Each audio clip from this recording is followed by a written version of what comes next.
Good afternoon, everybody, and welcome to Glendale Park here in the beautiful city of Everett, right outside Everett High School, for the season opener in our softball circuit. We have the Cambridge Rindge and Latin Falcons traveling to Everett to take on our Crimson Tide, and this will start things off. I'm Josh Delgazo, joined alongside Justin Hahn. We're very excited to bring opening day to you. Justin, while the sun has been out and you're seeing some rays of it now, it's not exactly the warmest weather we could be in for. Well, Josh, I'll tell you something. It's apparently 41 degrees, but it really feels like it's 32. And, as much as, we're getting cold, I'm looking forward to the softball game to see how it heats up. Yeah, no, we're looking for some action. This often tends to play towards the pitcher's delight. Usually when you have a cold game like that, it can usually freeze up the bats, pun intended. But listen, we're out here. I definitely will take some of the rays. As long as the wind can kind of chill out, we'll make it happen. It doesn't help that our microphones are made out of metal and we don't have gloves on. But that's our problem, not yours. And we've done this before. We should probably know better. But we are very excited. So you're going to see, obviously, you're looking at Cambridge warming up right now. They got here. Again, traffic can be a little tough in getting to this area. Our cities are very close together, but you're trying to travel through some very, very highly populated areas. So we're a little delayed with our start time today, just to allow our visitors some time to warm up and get themselves acclimated with the elements. But we're happy to bring you all the action. And we're looking forward to it. We have for Everett, they're led by their head coach, been in the dugout for a long time now, Stacy post-Schiavo. Stacy always does a terrific job. The Crimson Tide are coming off a strong season last year. They had a 17-3 regular season before losing in a hard-fought tournament battle up in Belmont. That was a one-run game, and it happened the day before graduation. So the season ended on a tough note, but not against a very it was against a very good outfit rather, and a really solid year. There's some really good seniors that return for this Crimson Tide team, led by Mia Oliva, and you're going to see also Jayla Davila, Cassidy Rivera, and of course, I'd be remiss if we didn't mention Peyton Warren. And we also have Alexa Yuga. Those seniors, just to name a few, can make a lot of things happen. And watch out for the young play of sophomore Olivia Dresser. These are some of the players that look to make their presence felt for the Crimson Tide. And also Juliet Rimboli is another one, big-time hitting junior that can make a lot of things happen. I know, Justin, we were talking beforehand, having Peyton Warren back, she'll do a lot of the pitching. She'll try to steady the Tide and getting them in the right place to have some quick innings in the field. Again, we talked, cold game usually plays to the pitcher's advantage. What are you looking for to see out there in the start of this game? So honestly, I got to tell you, I'm just looking for Warren to pitch it straight down the middle. You know, sometimes when that cold bat hits that ball, it hurts. It hurts really bad. So, I'm really looking forward to pitch hard, pitch fast, pitch hard, and, hopefully we get to see a few plays.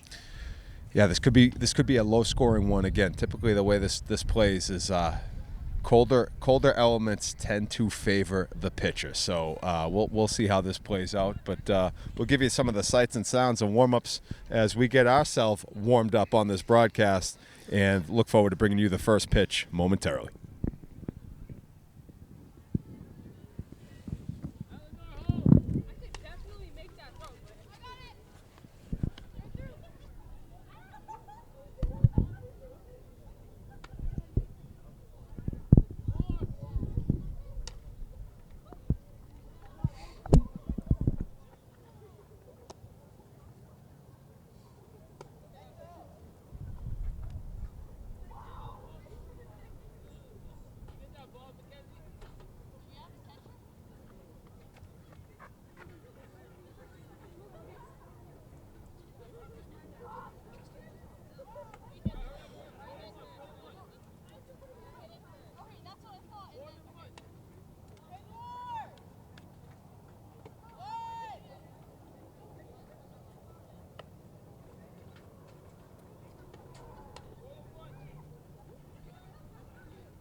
All right, so we have our coaches gathering with our captains. The captains for the visiting Falcons, number 4, Michaela Ramirez, number 23, Tylani Rodriguez, and number 18, Kiara Henry. And for the Crimson Tide, we have number 5, Peyton Warren, and number 8, Ashley Seward. So right now they're just going over some ground rules with the umpires and just covering some basics. So you'll have certain rules where balls will just immediately be out of play. Typically, the way it works is past the said point in the field, it's not worth trying to make a diving play. It will just be deemed a foul ball, plays like that. So now they both have the clear instructions of how this will play out here in this diamond from our umpires. Both teams now fired up, getting ready for the start of this game. Crimson Tide will obviously be in the field first. They're the home team. So it'll be the Falcons of Cambridge Rindge and Latin to bring the bats out first. And we have their lineup.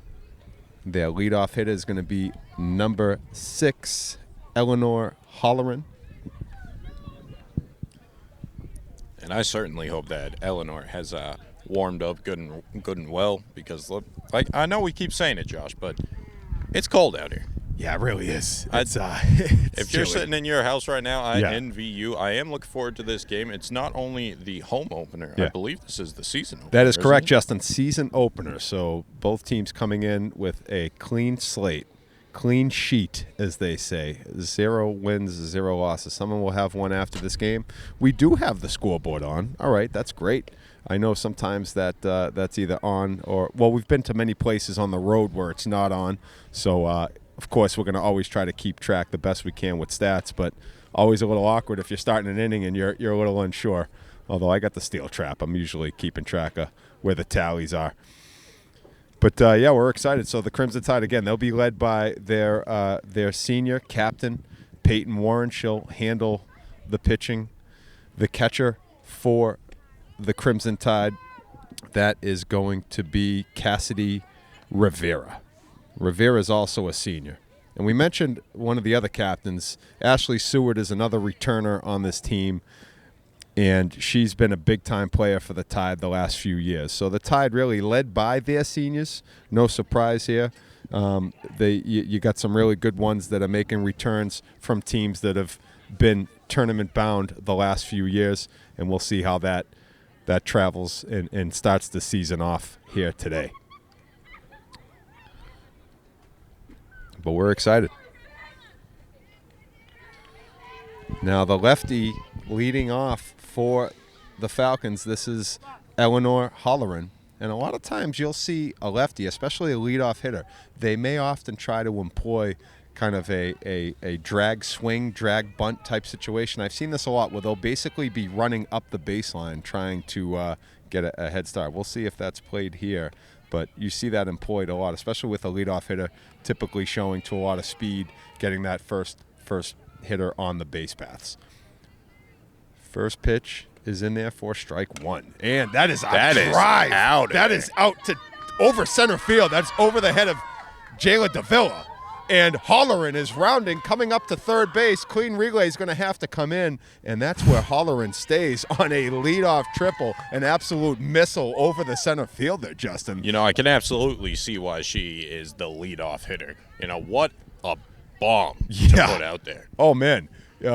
We talked ad nauseum about, this is a tough day to swing the bats, but didn't seem to bother Holleran there as that went deep. Nice job by Jayla Davila to track it down. There's a bunt that's going to go foul. You could see the infield charging in as soon as that bunt squared up. This is our number 2 hitter, number 3, Marwin Albrecht. And you see that a lot. You get the bunt, you try and get the easy out, get a run in. Good play. And that is a shot, and that is hit just into the power alley. Davila's going to run this down. And they're going for 3. They're going back-to-back triples. And just under the tag. Nice relay throw over to Alexa Yuga at third base. But back-to-back triples is right, Justin. And that's one way to lead things off. If you're the Falcons, you get your first 2 hitters racking up a couple triples, and the Falcons are on the board 1-0. really giving Jayla Davila in center field run for her money. You're not kidding. Wow. Yeah, Jayla's had to really get after it out there. And you're looking at what's unique about this field. It is a fenceless field, if you will, towards the perimeter. So there's, you can certainly leg out a home run, but you're going to do it by hitting it into a large green backdrop there. Oh, yeah. Because you don't have anything back you up. So if you have your outfielder, they can do a lot of running.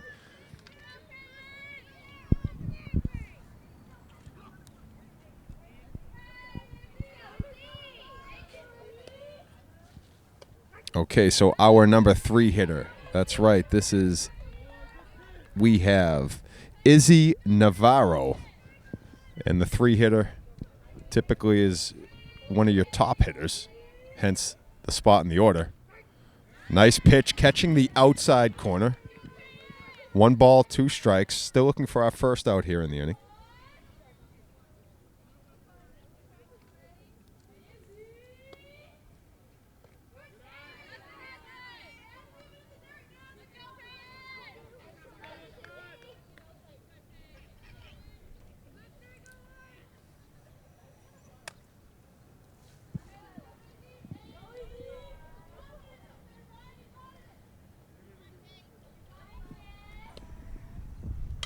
And that's a hard shot over to second base. Just under the legs of number 7, Ariana Osorio Bonilla. That is the freshman, and that was a hard shot, so it just skipped under the glove of Osorio Bonilla, and another runner comes in from third. So still looking for that first out, and this is a 2-0 Falcon lead here in the top of the first inning, and this is the left-hander, number 10, Brown and Johnson. I believe that is number 20. Oh, correction, it's number 20. I had the name right, but I'm going to blame it on the cold. Yeah, absolutely. Swing and a miss, but that is going to let number 15 take second there. Navarro gets second on the pass ball. And it's a strike. Swing and pitch.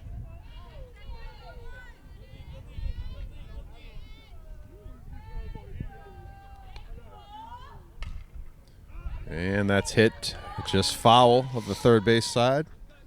It's going to be 1 ball, 2 strikes right now.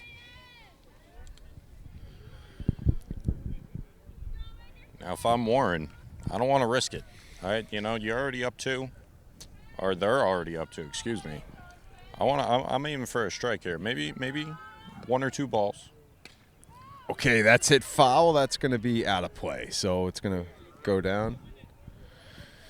We'll stay at 1 and 2.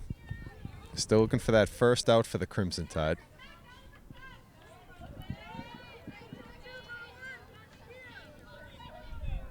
I'll say Bronwyn's got a great swing.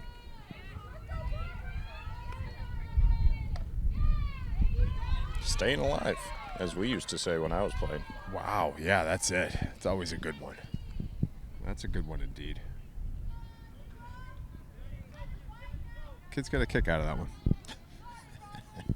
So a good battle right now between Warren and Johnson. Ooh. Warren goes to the off-speed pitch, but just a little out of the zone. 2 and 2.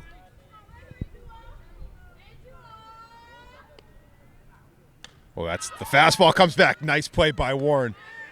Able to stab that into the ground. Fires it over to our first baseman. And I got to tell you, now you got the first out. Pressure, it's a little off. You got that first out. All you got to do is get those 2 more. That's right.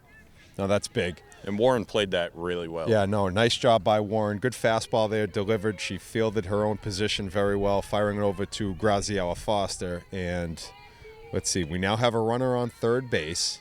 And now batting is number 18, Kiara Henry. Henry, one of the captains for the Falcons. And that misses low in the zone. 2-0.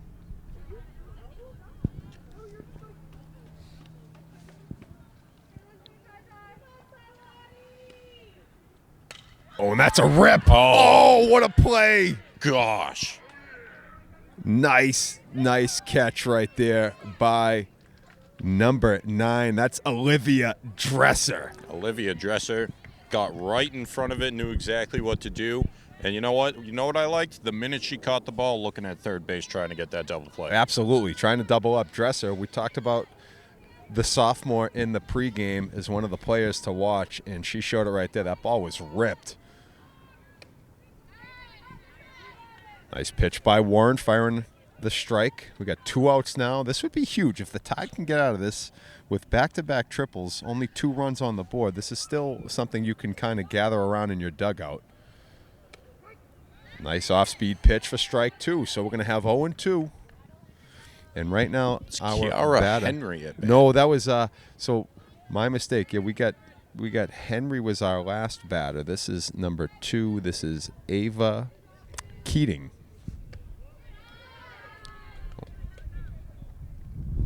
Actually, maybe you are right. Although, unless if my orders, yeah, you are correct. So the last hitter, my mistake. So this is Kiara Henry. Good eyes, Justin. It's tough. They have the camo jerseys on right now, and I'm going to blame that, even though you can Unfortunately, actually that's going to be another Okay, so run pass in. ball right there. But you know what? Good play.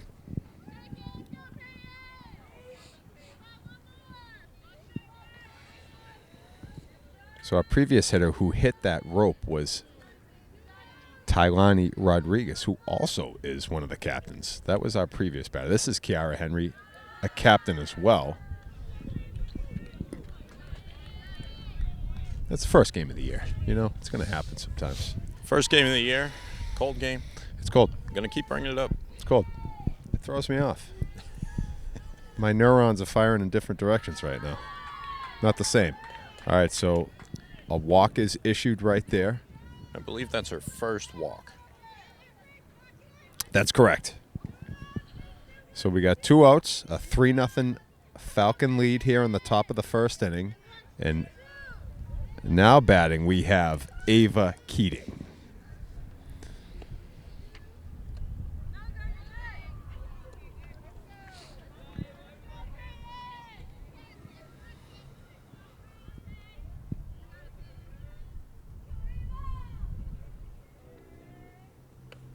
Ooh.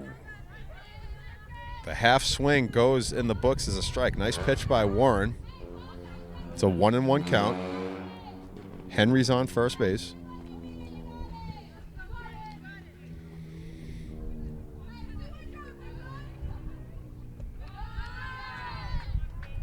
Nice job by Rivera, the catcher, handling that in the dirt, keeping Henry at first. 2-1, 2 outs.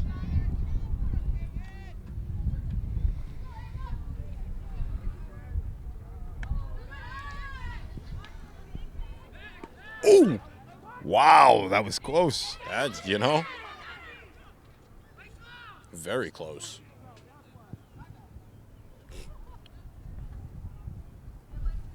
Wow, so I tell you what, heads up play by Warren, almost getting Henry picked off at first.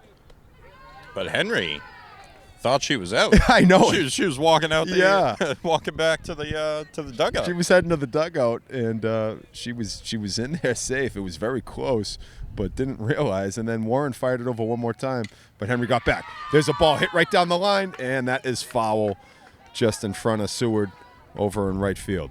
But I tell you what, if you're Foster, you got to take advantage of that.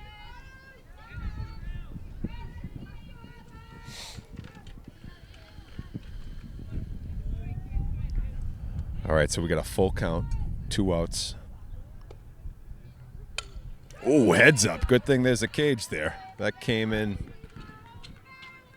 quick to the dugout.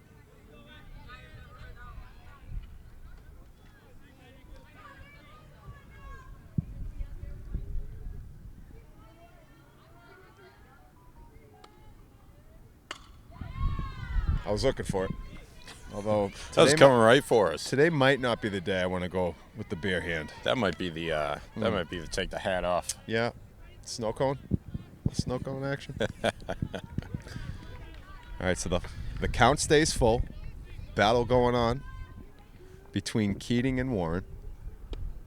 Oh, and Warren delivers a big punch out right there to end the inning, but not before the Falcons strike first, as they put 3 on the board in the top first half of the first inning. All right, we'll be back with the bottom of the first.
Bottom of the first inning, and it is the Crimson Tide now taking their chances with the bat. And we're starting out with Jayla Davila. Yes. Center fielder.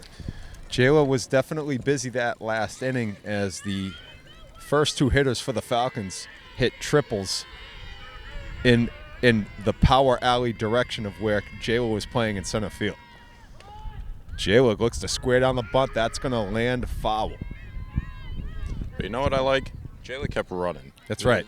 The biggest mistake that you see is if you're not if you don't run straight through, even if it is a foul. What if it wasn't? Yeah, right. Yeah, you don't know where that ball is going to spin, especially on a play like that. The backspin can bring it fair. Absolutely.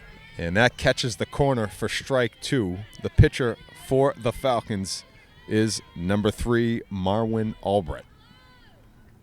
Oh, that was a nice off-speed pitch. Just catches the zone high, but really nice off-speed action right there. Quite a difference from the fastball. Comes back to the heater. That stays high.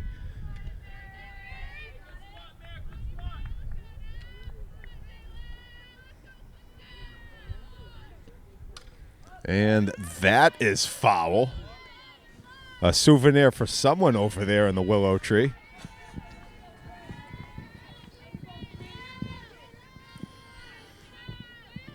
Let's see if he can get that signed. And that's outside. And that's going to run the count full. Nice job by Davila here, the leadoff hitter. As my grandmother used to say, 3 and 2, the big one do. Oh, I'll tell you what.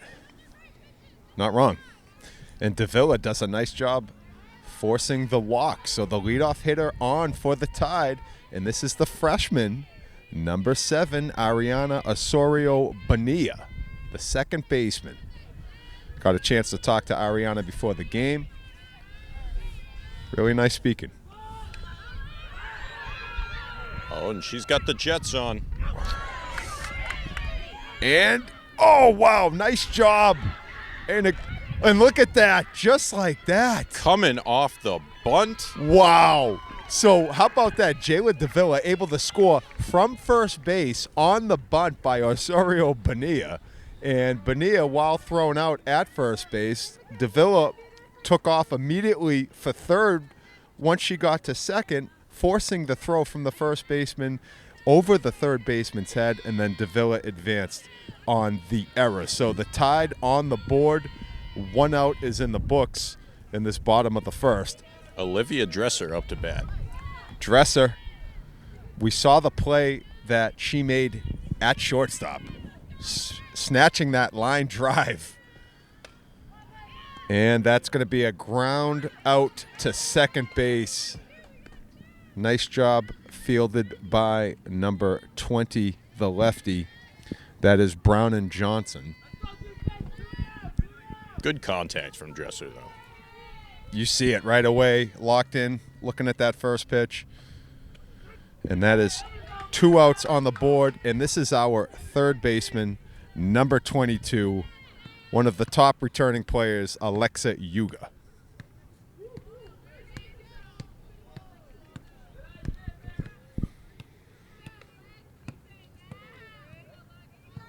Alexa follows in a long line of very athletic Yugas.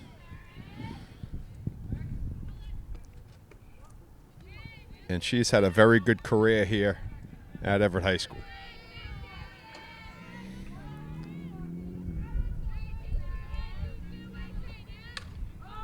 Ooh, that is hit. That's going to be out of play, foul ball.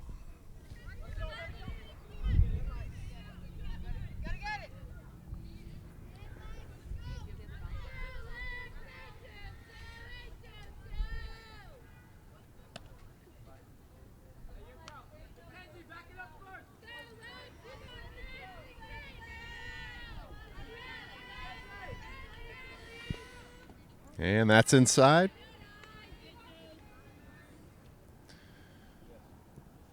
Two and one. And we got 2 outs in the inning. Yuga hits one in between first and second base. That'll be good for a base hit. Nice job by Yuga getting down the line quickly. Nice single right there from the senior. Right between the first and the second baseman. That's a great spot to hit it. Getting some action done with 2 outs, and this is going to bring up Ashley Seward. This is our right fielder. Also a senior. Yes, no, Ashley's big time. I'm telling you. Very good player for the Tide the last few years. And that's over the catcher's head. That's going to go to the backstop. Yuga's going to get into second base. So now with a runner in scoring position, Seward's going to have a chance. A base hit here into the outfield could definitely get Yuga a chance to score.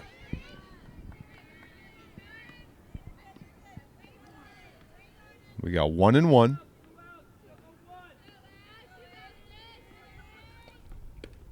Ooh, and that catches the inside corner. So just like that, Seward up against it. 1 and 2, and 2 outs with a runner on second. Tied down by 2. Ooh, that hits the plate. And Yuga wisely takes off at third base.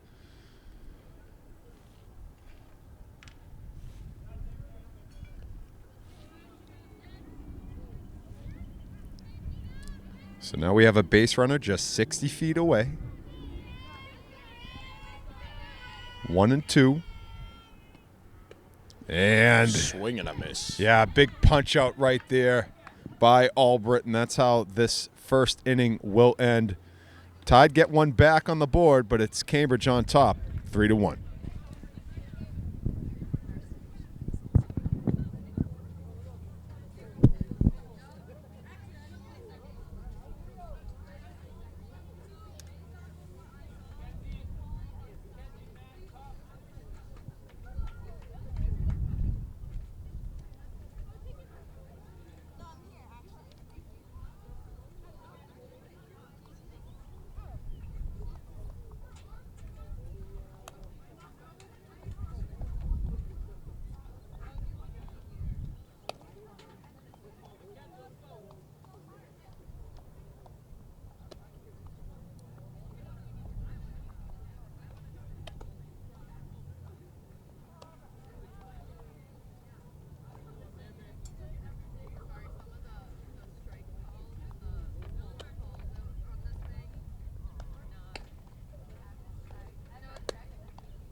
Top of the second inning.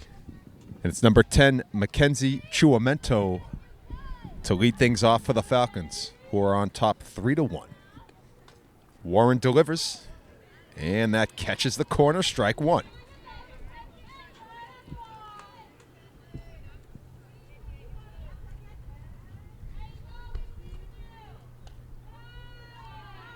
Just outside, 1-1 count. So this was where the Falcons did damage in their first inning right away to kind of get things going. Let's see if Warren can get off to a quick start and get some outs behind her. She's making a good start there, the 1-2 count. It's really good. Position A, no doubt. Good tempo going. And that is nubbed into the ground. Dresser comes over, fires it over to first. Nice play by Dresser, and good job by Graziella Foster on the stretch of the first baseman. Really nice job. They didn't have much time to work with there. Very good speed getting down the baseline from Chuamento, but Dresser got it up quick out of her glove, fired it fast over to Foster, and nice job by Foster climbing the ladder to haul that in.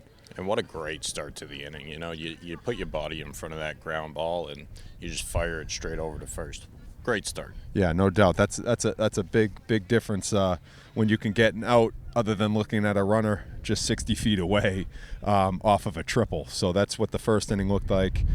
And good tempo from Warren here. Okay, so we have, this looks like, is that number 4? Is that? Okay. Yeah, no, we're going to go with Michaela Ramirez. That's right. That's the batting order we have, and Ramirez hits a moonshot.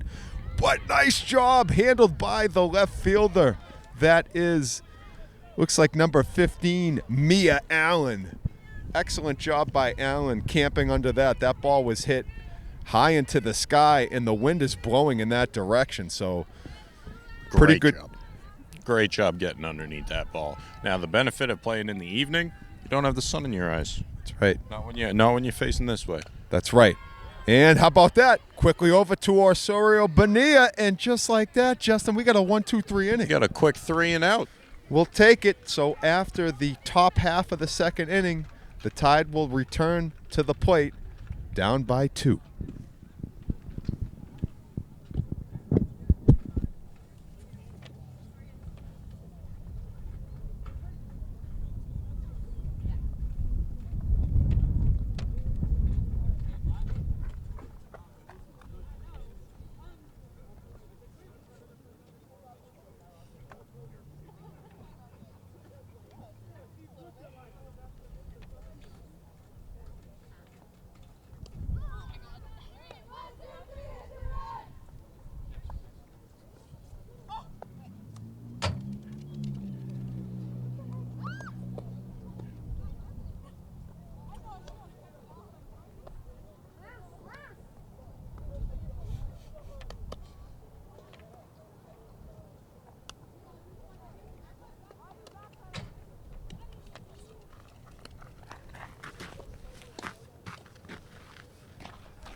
Bottom of the second inning, leading things off for the Crimson Tide. Number 25, the first baseman, Graziella Foster.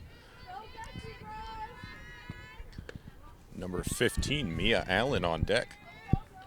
Allen really had a nice play out in left Absolutely. field last inning. That is a foul tip.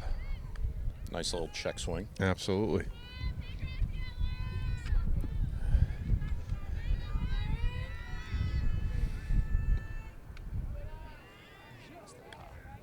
So we're going to have a pair of sophomores starting things up with Foster, and then on deck with Allen.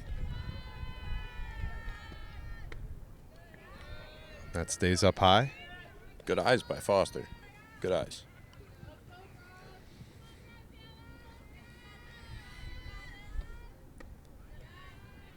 And Foster will lead things off with the walk. So the Tide last inning in the field got the quick 1-2-3 inning, and now they get to get a base runner on with no outs. So now again, this is Mia Allen. Allen drives it into third base. Allen with good speed. Ooh, but they just get Allen very close. Nice play by the third baseman, firing it over. Looks like we got Cassidy Rivera coming up. Okay, this is the catcher, Cassidy Rivera, one of the seniors. Excellent defensively for the Tide behind the plate. And that did work out as a sacrifice. It goes in the books as an out. But we have Graziel on second. There's one out.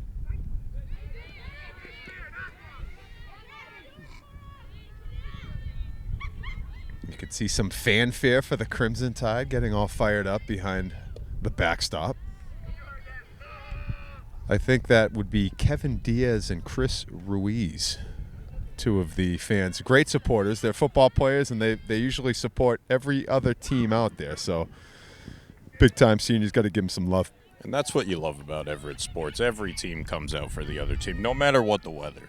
Yeah, no doubt. The support is real. It's a family here, so it's pretty awesome.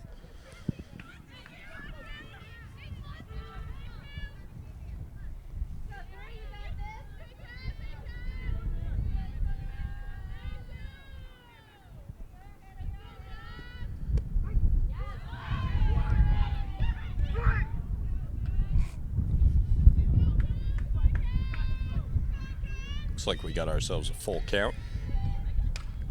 That's hit high into the sky. It's in the gap, but it's handled by the center fielder. Tagging up is Foster, and Foster's going to get into third. Nice job by the center fielder. Unfortunately, very hard to see the numbers with the camouflage. Yeah. We do it well when they're at the plate, and thanks to you got good eyes on it. In the field, that you don't see the number in the front. For the Tide right now, this looks like it is our pitcher, number 5, Peyton Warren. We'll see if Peyton can help her own cause by putting a run on the board. There's 2 outs, but again, a runner at third. I'll tell you what, I like Peyton's swing all the way through. You know, gets the bat up.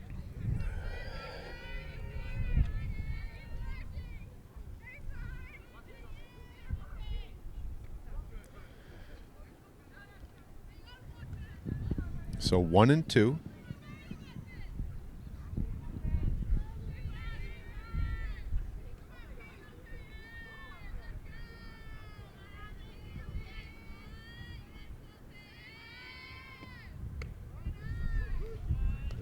And good eye there, taking 2 balls in a row. So 2 and 2 with 2 outs.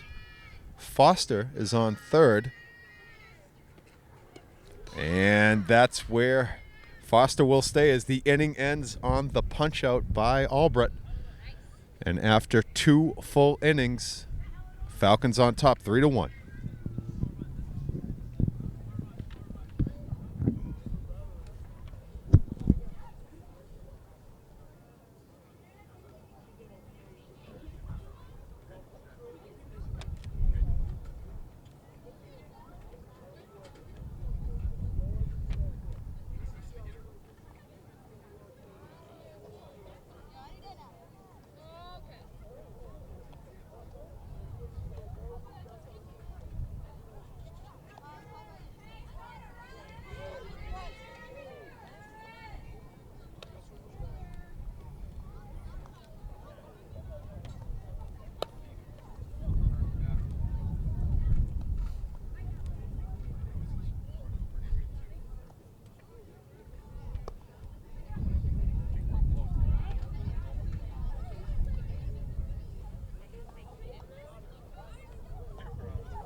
We enter the top of the third inning, and it's the pitcher for the Falcons leading things off, number 3, Marwin Albrecht. And Albrecht has a triple to her name already.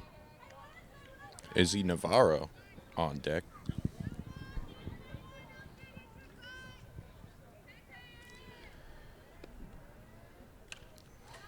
And that's fouled back. Yeah, off the ricochet.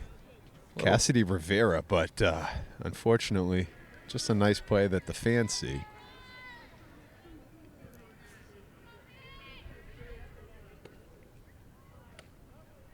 And I got to tell you, once you hear the bat, you know Everett's sweating a little bit. Oh, yeah. Oh, yeah. Both teams scoring in the first inning. Oh, and that ball is well connected. Jayla Davila. That'll be good for at least a base hit. And Davila does a nice job getting it right back in, but Albrecht really showing to be a very strong hitter.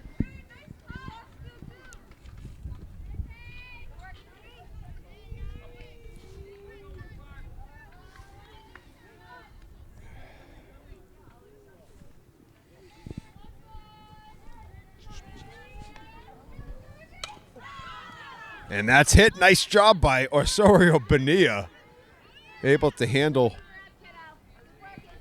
the ground ball from Izzy Navarro. Nice job by Osorio Bonilla. So it does work out as a sacrifice, but the out is recorded. So Albrecht on second, and now Bronwyn batting Johnson is Bronwyn Johnson. Yes.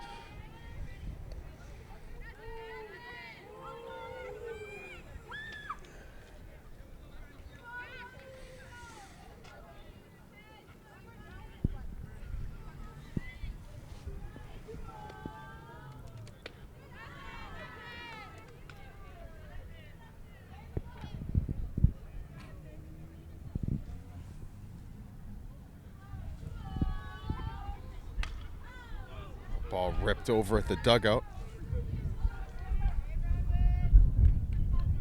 Tylani Rodriguez on deck.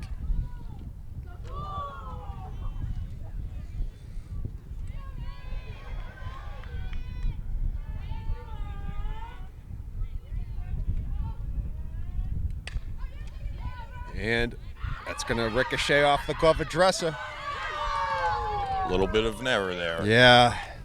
So it was a double ricochet. It actually originally caught the glove of Warren, so redirecting the path to Dresser, and then Dresser tried to corral it, fired a fastball over, but nice speed by Johnson getting down the base path. So now we have runners at the corners with 1 out, and it is Rodriguez at the plate.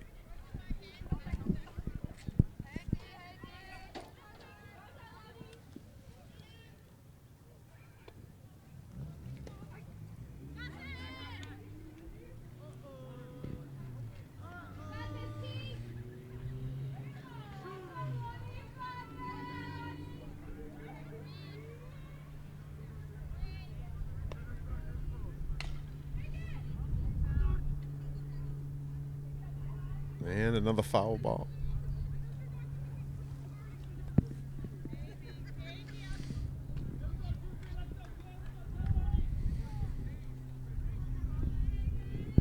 And I like what Albridge did there on third. You know, you don't have to run here, so she took a look.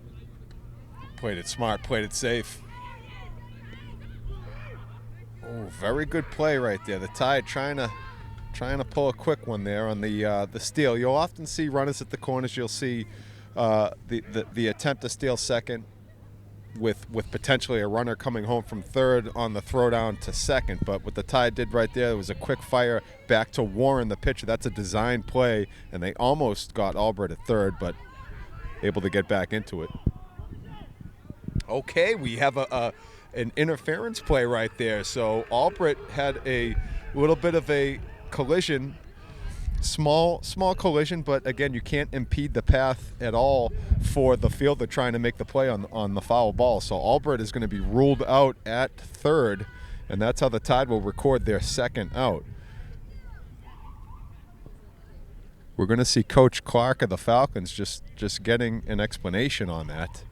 And a lot of times it can be, it's not that it's an intentional thing, but it's just, however, if bodies just, are anywhere in contact of a play where the fielder is in the vicinity, they're going to automatically rule that out. So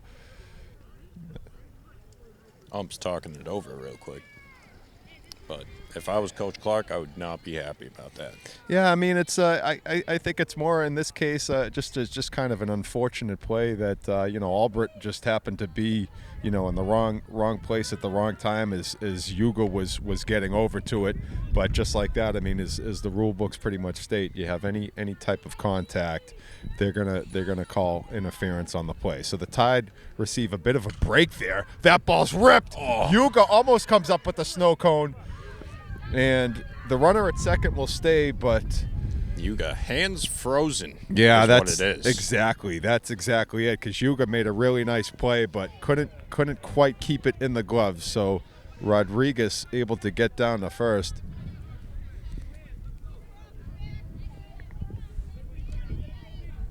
So this is Kiara Henry now batting. And it was Henry who reached first last time with a ground ball that just got under the glove of Osario Bonilla. And that one's coming this way. That's going to be foul.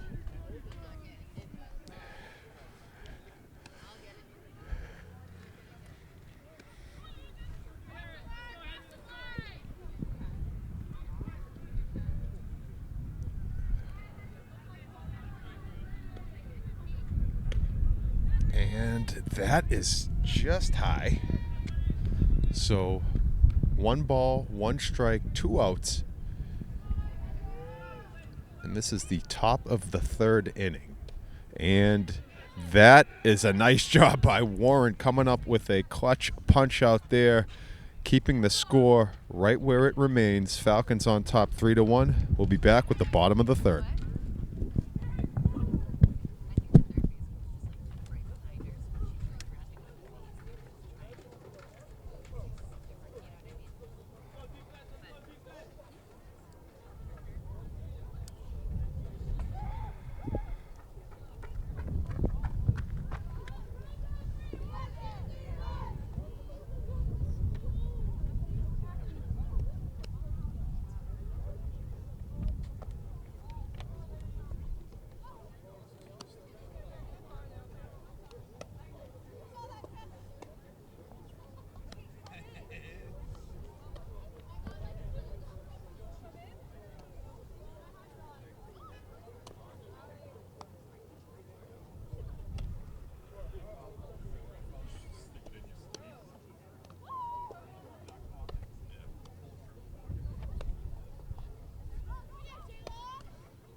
Ladies! Thank you, Coach.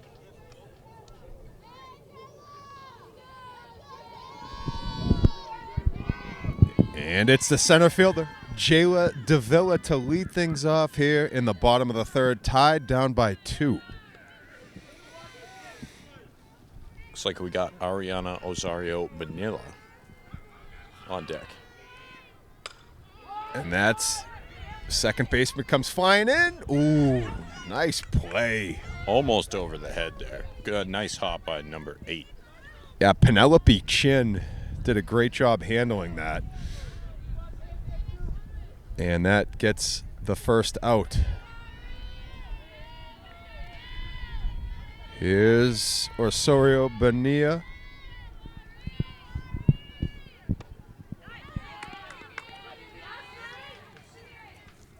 I'd like to take a moment here to just give Joseph Camley, our video engineer, a quick shout out.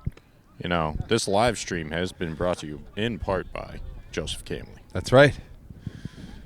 Joseph Camley and the whole crew. Got to give them all props here today. We got our camera operator, Bird Marchant, my partner in crime, Justin Hahn. It's his and the man who set this whole thing up today, Josh Delgazo. Yeah, I signed us up for this one, didn't I? Yeah. All right. Yep. Well, we hope you're enjoying it at home. Definitely good action between these two teams. It's a nice back and forth so far. Definitely. And, you know, 2 runs, that's nothing. You can make that up in an inning. Well, the way this started, right? I mean, you had Cambridge in the top of the first. They put three right on the board, and then the Tide answered with 1 back in the first, and then now the pitching is kind of settled in for both teams. So here we are, staying in kind of a deadlock game right now, but the Tide still trailing by 2. And Ari gets punched out. And you never want to go out looking. Yeah, that's tough. Good pitch right there, catching the corner. Albert really solid. You know, you can see it both on the mound and, of course, the damage she's done at the plate. Now batting, this is number 9, Olivia Dresser. Olivia Dresser, I know we talked about it, but made some good plays today as the shortstop. Oh, yeah. No, Olivia's big time.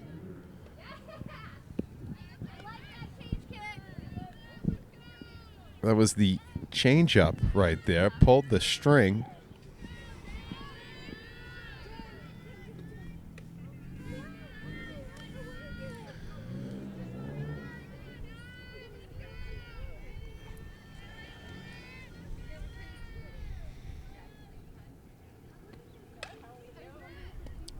And the second baseman busy here in this inning. Records that one, and that will retire the side. So just like that, the Falcons able to have a very clean inning, and they will hang on to their 2-run lead as we head to the top of the 4th inning.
All right, we got Ava Keating leading things off.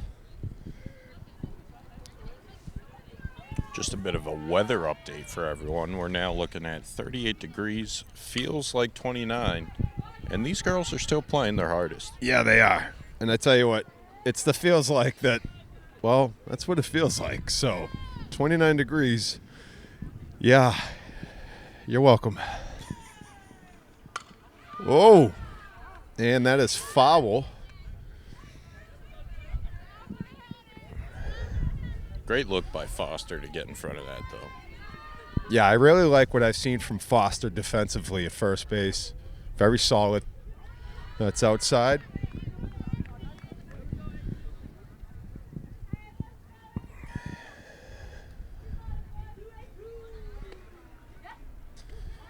And that also stays outside, so it's going to run the count to 3-1.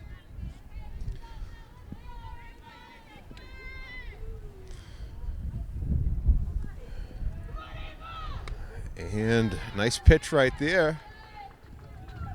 Oh, looks like I was operating with a false scoreboard. That was 2 strikes, now became 3. So it's a nice job by Warren getting the first out. And after Ava Keating, we have, looks like, Mackenzie Chuamentu.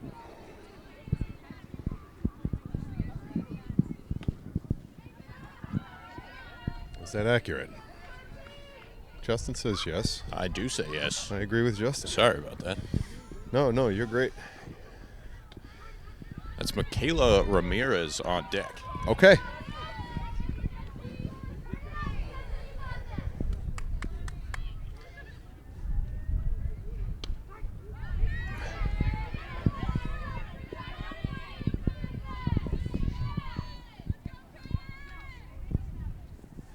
We got Joe Camley doing laps today.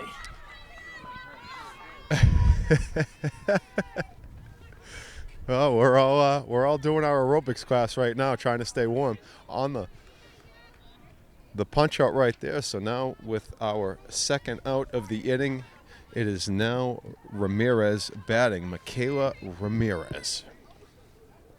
So nice job by Warren getting 2 quick outs. We especially love that. Moving fast.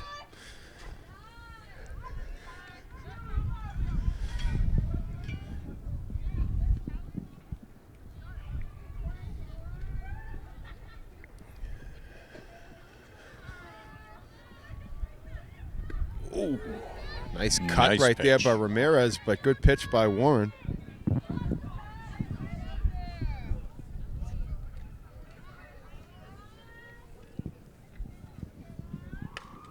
Oh, that ball is struck to left field. Great catch.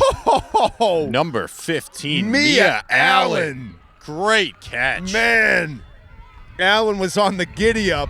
That ball was roped, and Allen flashing some serious leather, much to the delight of the Crimson Tide crowd. Mia Allen, a sophomore.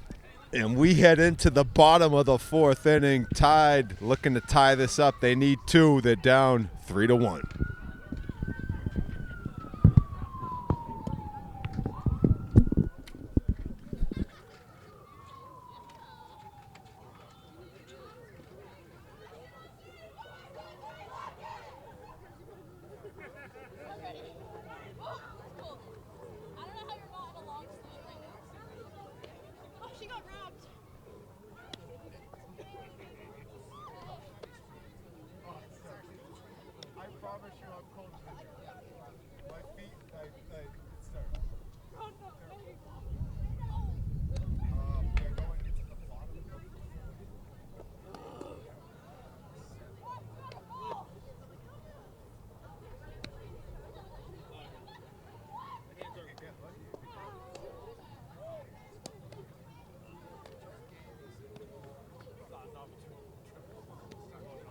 I didn't anticipate the bus driver not leaving Cambridge on time, not knowing that there may be traffic heading to this area. Who knew that would happen? I'm a softball umpire. Yeah. I had a game one time with Glendale.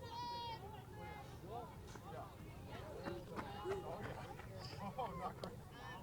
Girls in the bench would love to take you up on a play off. Yeah, sure. Is it one that you just wrap around yourself? Of course it is. It's not very big, but it's something. Good luck.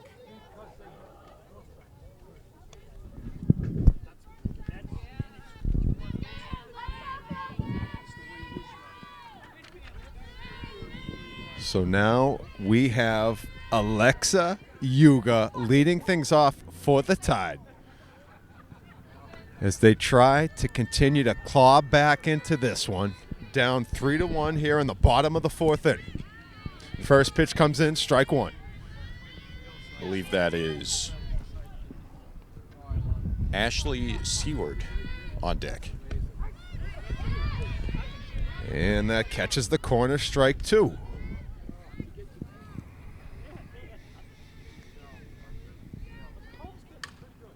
That ball's ripped down the line. Yuga, nice job by the right fielder, able to just get a shoestring on that one. Otherwise, again, with a fenceless field, that could have kept rolling. But Yuga with the long single, nonetheless, leadoff single. That's the way you want to start things up. Absolute rip down the first baseline. So Ashley Seward now at the plate.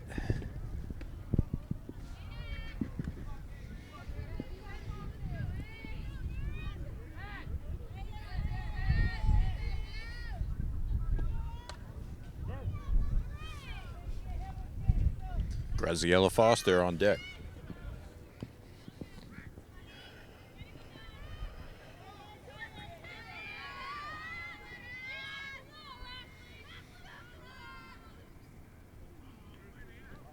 Ooh, that's going to go to the backstop. Yuga's going to take off a second. So now with nobody out, Seward, nice opportunity with a runner in scoring position.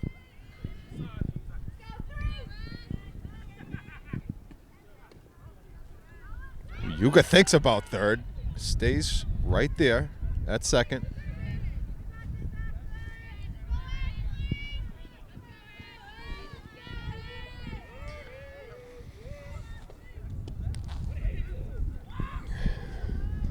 And that is going to draw the pass to Seward over to first. So now we have runners on first and second. Nobody out for Graziella Foster. Graziella Foster has been having a heck of a game defensively. Let's see what she can do offensively.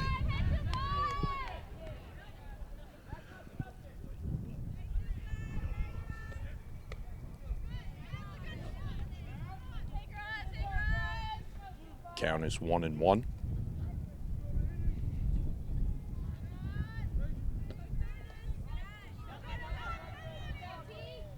Both runners, they thought about it on that one.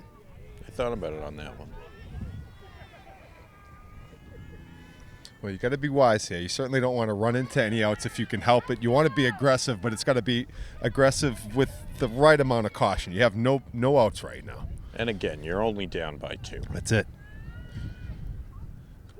Ooh, okay, the off-speed pitch stays for a ball there.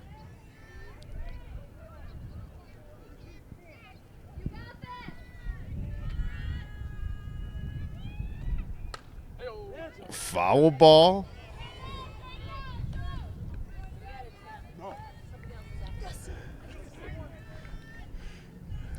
George Holman retrieving the foul ball. Oh, nice job by Foster. Just got a piece of it. Just a piece, right, to stay alive there. Get it signed first, George. Get it signed first. Oh, that's a rip.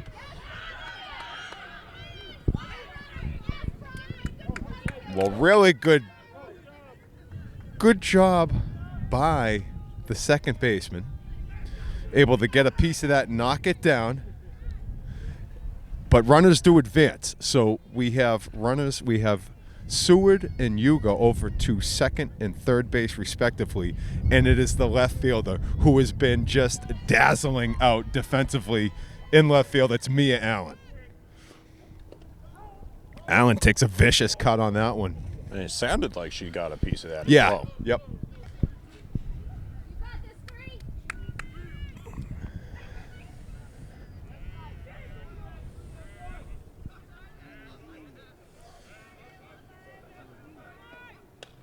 That's hit down the line. Going to be handled by Henry. That goes over. So we got to run in. And Seward's heading home. And this game is tied. And Allen gets into second. How about Mia Allen? Coming in with that big play last inning, and now coming in with the double to bring 2 in. How many times do you see it? You make a key defensive play, you get a chance to pick up the bat next inning, and then you generate some offense that way. So this game is tied, and right now we have number 2, Cassidy Rivera. The catcher steps up. 1 ball, 2 outs. Birdman? Is this Birdman? We got the Birdman on camera. You can hear our beloved George Holman in the background, the extraordinaire of many talents that George is, retrieving that last foul ball. And that ball's hit. It's through. That'll be through good the for a wickets. base. Let's see. Allen's coming home. Tide looking for the lead. And they got it. On the slide by Allen. Beautiful base hit by Rivera. And just like that, the Tide have erased the early 3-0 deficit. And they have their first lead of the game. And again, the Tide are looking good. Ripping it down the first baseline right now. And we're seeing the cause helped for Peyton Warren, the pitcher, and now she steps to the plate. So let's see if Peyton can help add some insurance to the board.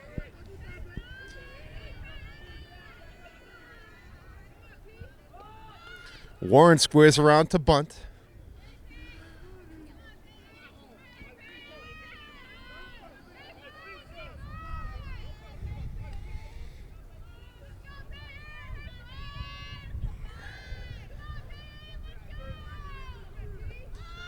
Warren squares, doesn't get anything on. That's a strike. Nice pitch by Albrecht.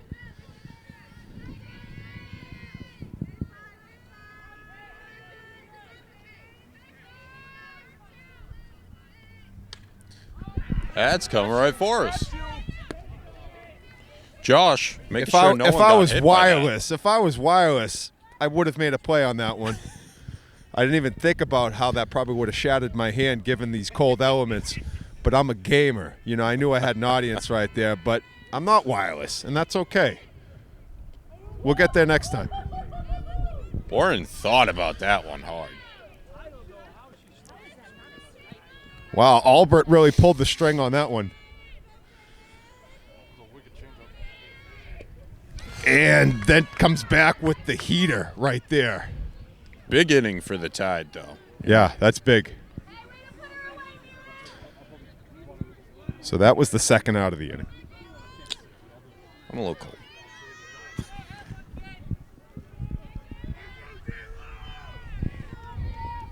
Jayla Davila. Yep, the center fielder, Davila.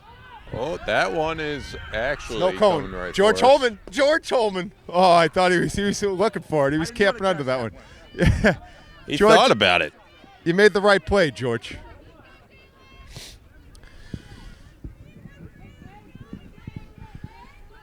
George, in more balmy weather, that's all you. You know what I thought about that one? Yep. I thought about the surgery. I thought about reaching up to Nope. the ball. Nope. I thought about it. Your hands are cold. Your hands are bare. No, my hands are warm. My hands are warm, too. My hands are warm.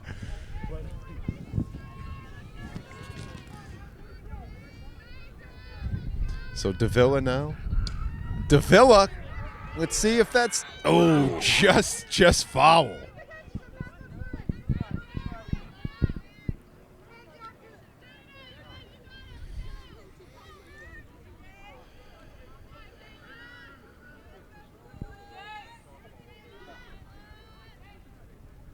I'm just waiting for it to stop the snow. So Rivera takes second on the pitch to the backstop there. So a base hit here. You're running on contact with 2 outs. This could definitely score another run. Let's see if Davila can deliver. Look at that. Thank you. I like that one. Thank you. Oh, Great and hit. deliver she does. Davila with the rocket over the right And she's field. going for 2. She's going for 2. She gets in with the double. Rivera scores from second. The Tide now on top 5-3. How about Jayla Davila? Incredible hit. Right between the center and right fielder, exactly where you want to place it.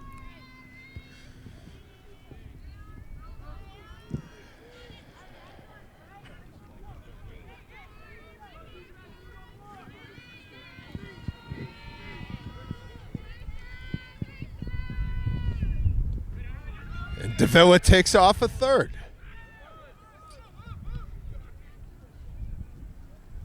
This is Ari Osorio Bonilla at the dish.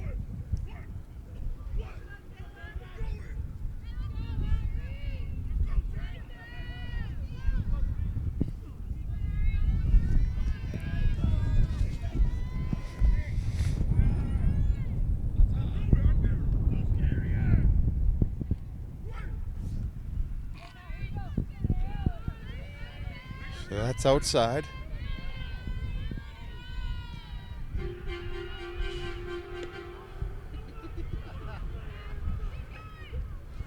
Some support from our local garbage disposal. You know, it's the fans just aren't here in the park. They're driving by. They're driving trucks that have loud horns. That's a community support right there from your Capital Waste Systems. How's the batteries, Milwaukee? Fully charged? And that advertisement was paid part by George Holman for Milwaukee batteries. The batteries you trust from a cold state, just like us. Milwaukee, it's in Wisconsin. Olivia Dresser up to bat. Yes. Dresser big time in the shortstop position. Oh, here we go. Davila comes in on the miscue, and Davila scores. And Osorio Bonilla is now taking off a third. And you love to and see Ari's that. in there, and the Tide now building on their lead. They're up by 3, 6-3.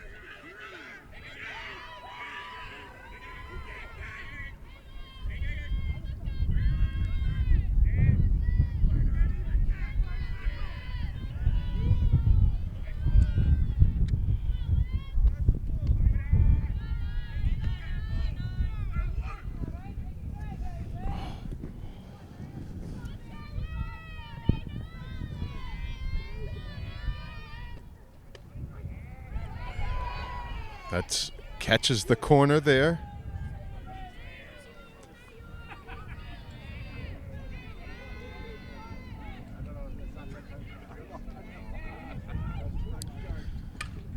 That ball is foul. Just fouled.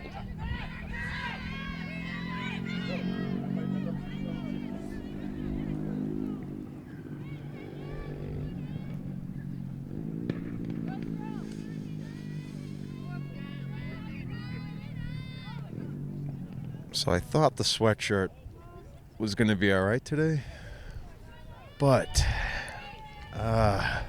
not my best play. And that is another. Osorio Bonilla scores on the wild pitch. Incredible. Just inside. And now the Tide up by 4. Full throttle right now.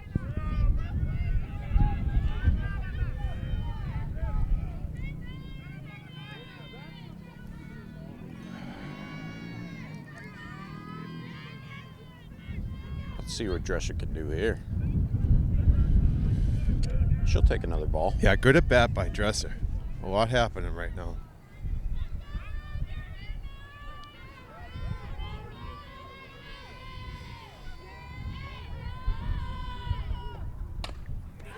Oh, nice job by Albrecht, fielding her position very well. Great stop. Great job handling the ground ball, getting the inning over for the Falcons, but not before a big turnaround by the Tide as they are on top 7-3, and we'll head to the top of the 5th.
Yep, that's it.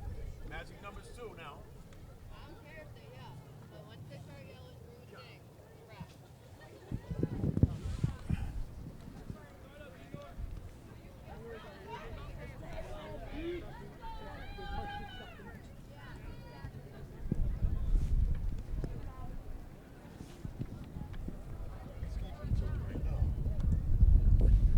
All right, baby.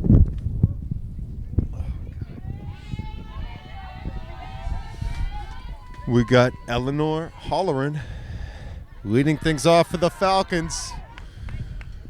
This is their first inning now being down.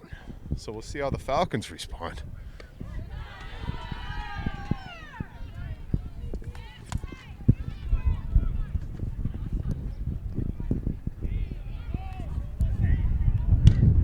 That's a rip. And that is a response right there, leading things off. And they kept it to a single base there. Yep. Great job by the Tide. Good job by Holleran. Line drive in between short and third base. Nice job by Mia Allen coming in left field, getting that in quickly. Like you said, Justin, holding that to just a single.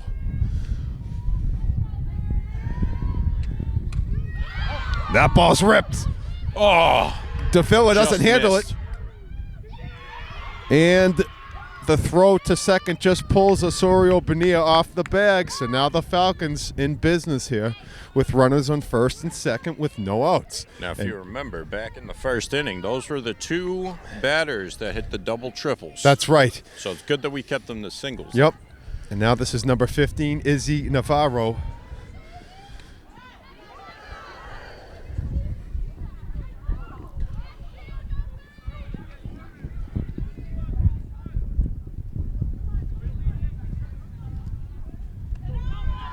Oh, and that is not going to help the cause for the Tide. Now both runners advance. They're at second and third with no out.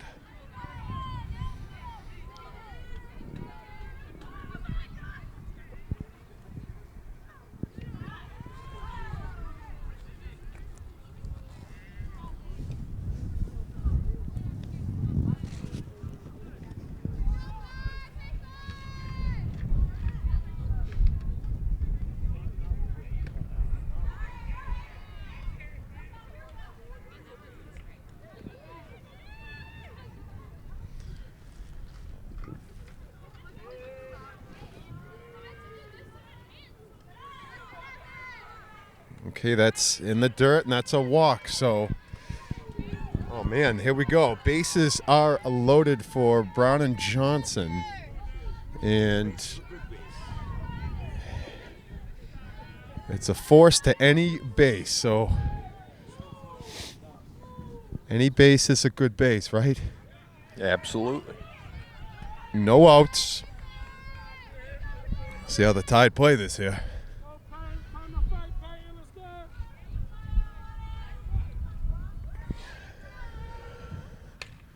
And that that's ball a is rip. scorched.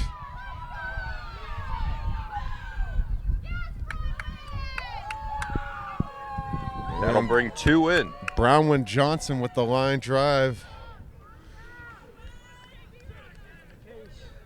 Brings in 2. We got 7-5.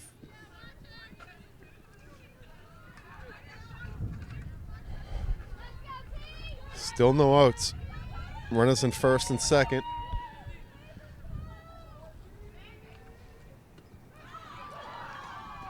This is Tylani Rodriguez.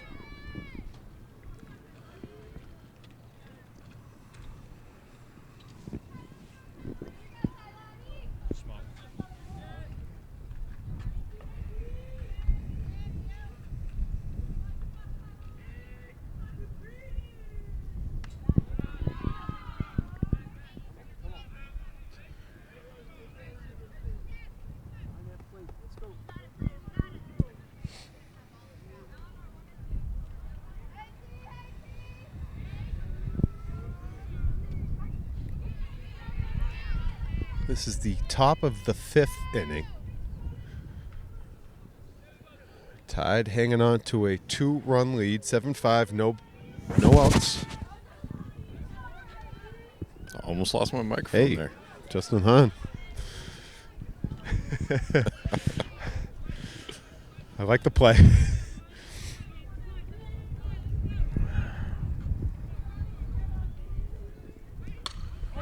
That ball is Great hit. ripped.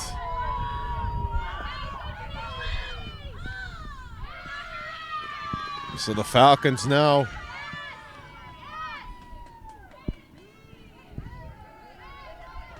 making it happen. They are erasing the Tide lead.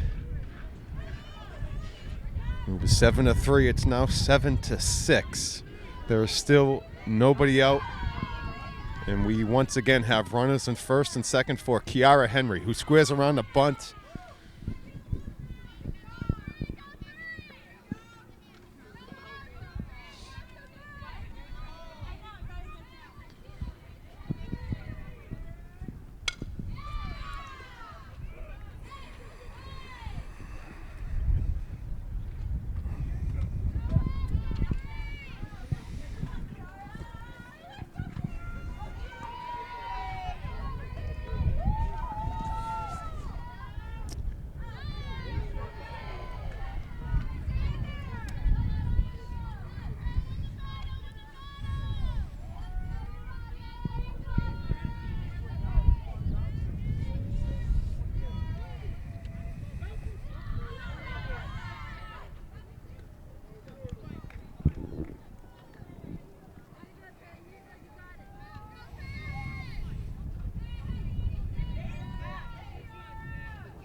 Ooh, almost our way. That was coming right after Joe Camley. Yeah, our camera operator, Joe Camley, almost took that one in the living room. I didn't see him flashing leather on that one, but I think he left his Wilson at home. Or is it a Rawlings, Joe? Oh, that's out of play. Another foul ball, so we got some foul balls making their way as souvenirs to our crowd that's gathered here. And I said it earlier in the game, but it's cold, but you see a lot of Everett fans out here. Yeah, definitely.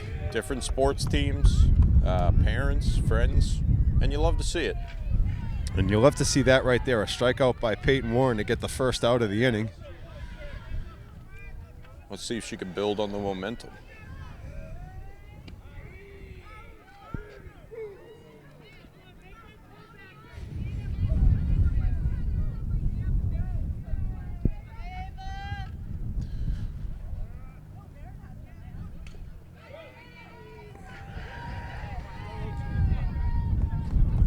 Ava Keating fouls it off.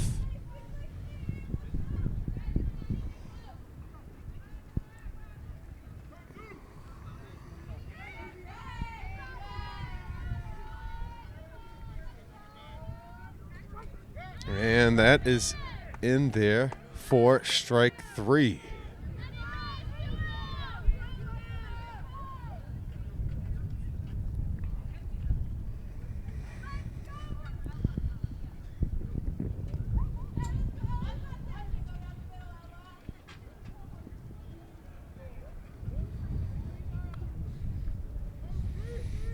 We have a pinch hitter. I didn't see the number. 9, okay. Number 9. That would be Ella Flannery. Thank you, Justin.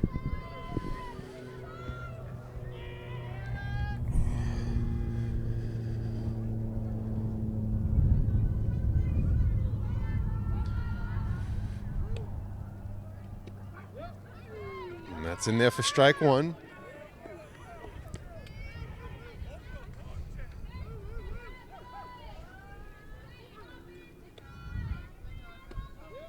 Oh, just outside for ball one.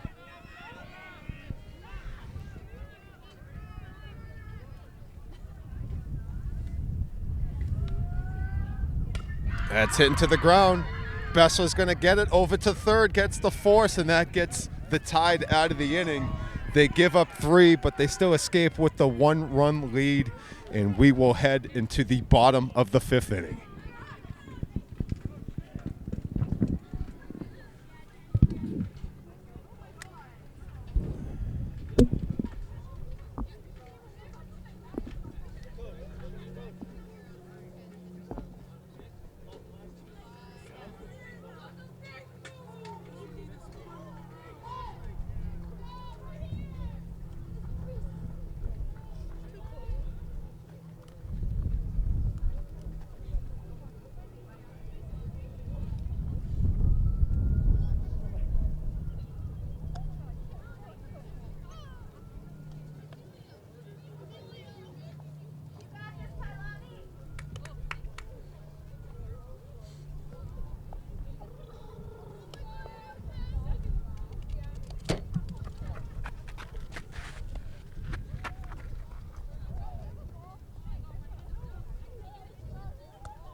Oh, I'd be out. Oh, brother. I was just thinking, like, what would make this better? Maybe an overthrow one of these warm-ups right off my face. Yeah. Oh, it's great. Here we go.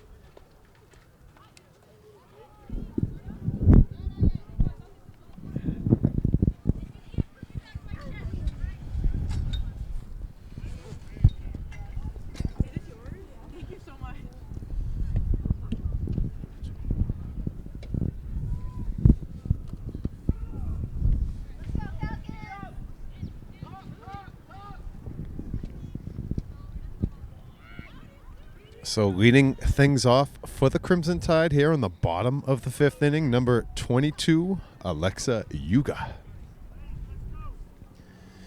Tied on top 7-6. This has been a back and forth battle. It was the Falcons starting things off in the 1st inning, jumping out to a 3-0 lead. Tide answered back in the bottom of the 1st, making it 3-1. Stayed that way for a few innings before the Tide put 6 on the board to make it 7-3.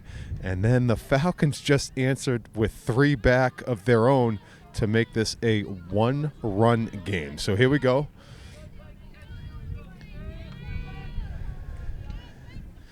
Meanwhile, the sun is really not that much around anymore. It wasn't doing a whole lot in the first place. Looks like we got a new pitcher, Josh. Yeah, okay. That's going to be Tylani. That's happened too. Okay, so we got Tylani Rodriguez now pitching. If it sounds like I'm shivering, that's because I am. That's just the sound of his teeth chattering. Yeah. It's the, okay, here we go. Over to the shortstop. Nice throw. And that was the former pitcher. That was Albrecht handling the shortstop chores and firing over to first base to punch out Yuga. So now it is going to be Ashley Seward. 1 out.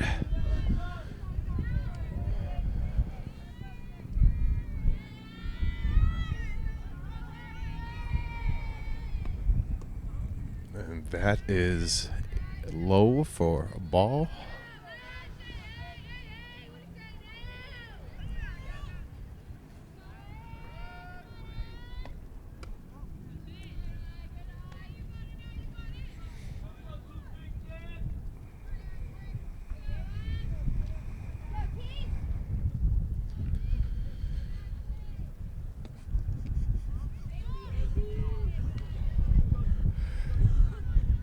right, so Seward, who walked earlier in the game, is looking for another free pass. 3-0 is the count, 1 out.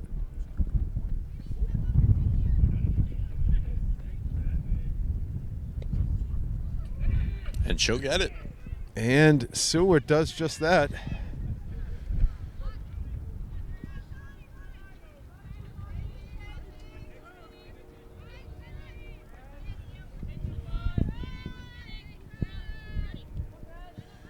So this is Graziella Foster.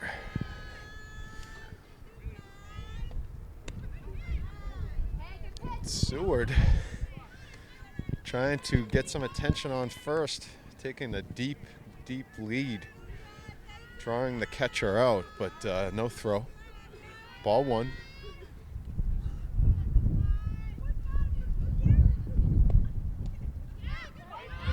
And Seward takes off for second. Overthrows. Overthrow, but gonna stay there.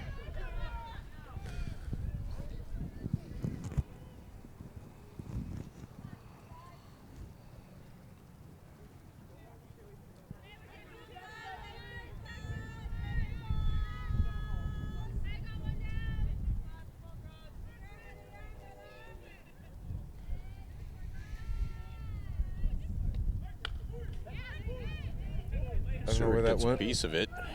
I didn't see that one. Just a tip. Okay, that's fine.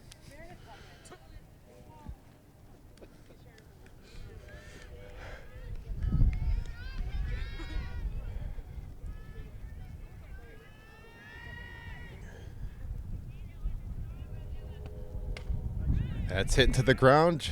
Just Foul foul ball. of third base.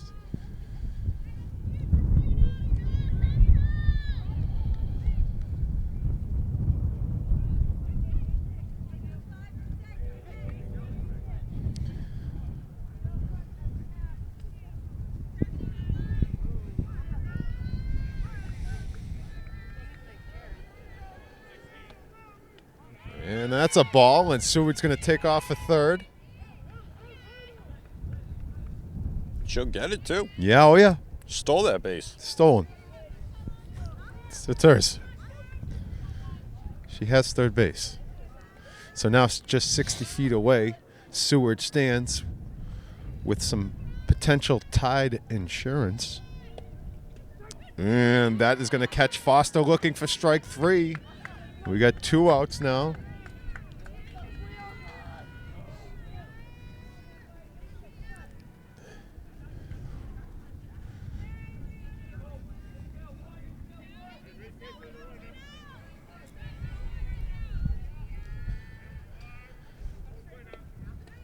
And this is Mia Allen, and Seward is going to score on the pass ball. Seward gets in. It's going to bring the Tide to a 2-point lead. That's right. 8-6 now.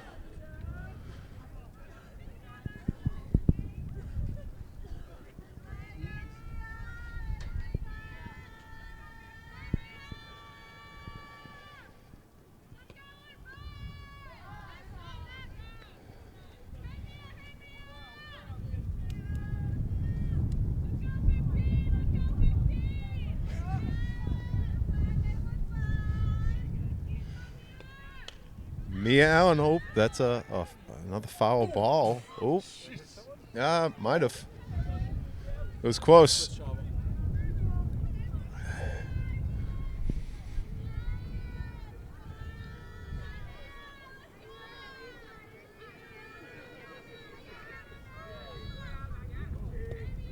Ooh, that is tough on a day like this. Yeah. Oh, man. You were just saying that if a Yep. ball hits you, you'd break.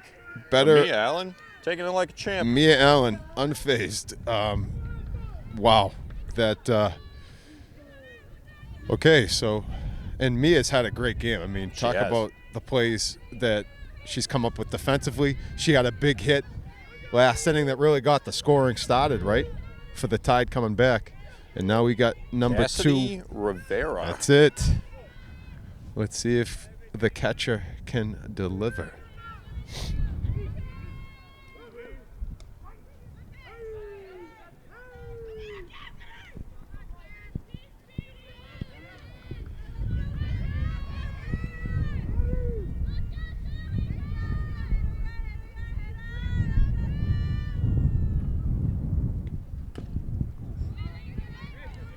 Just getting a piece of it.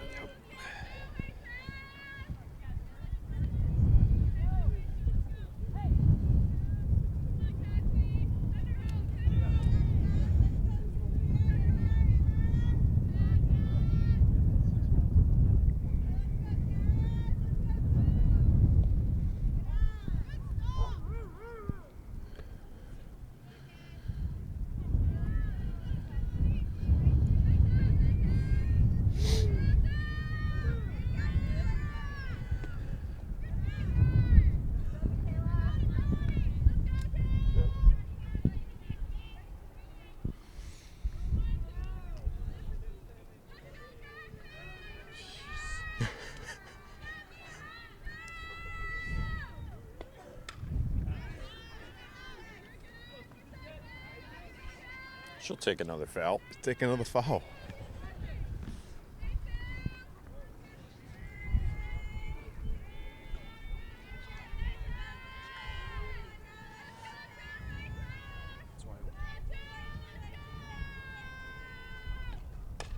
And ground ball, that's going to go foul.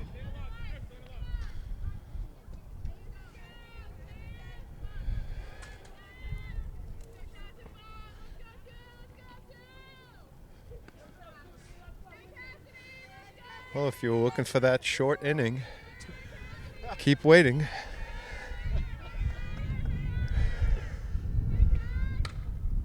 Oh, and that is right at the first baseman. And that was not caught, and that is a base hit. So that is one way to get a single, or well, I guess it probably would go as an error, but not sure if glove was actually hit. We'd have to go to our statistician on that one. But Cassidy Rivera gets into first, and it looked like it hit the heel, which also sounds painful right now. I can't imagine that happening to myself because I can't feel my heels.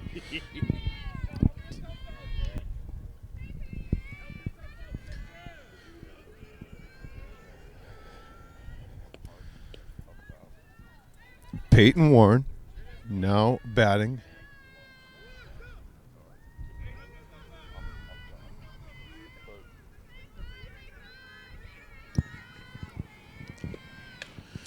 Peyton Warren gets a base hit in the right field. And Mia Allen rounding third, coming home, and Allen's going to score standing up. Rivera into third, runners at the corners.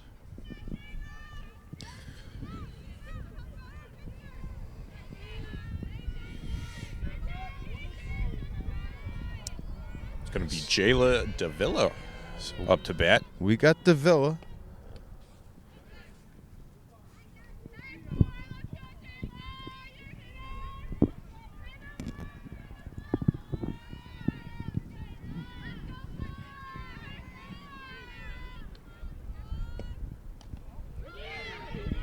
She'll take the ball.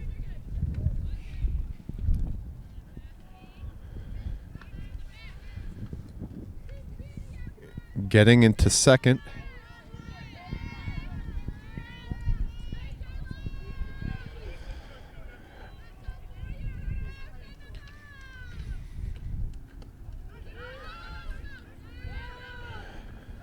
And that sliding in Cassidy Rivera. is Rivera. So the Tide continuing to put runs on the board. They're doing a great job of it. Oh, wow. And the Tide with another.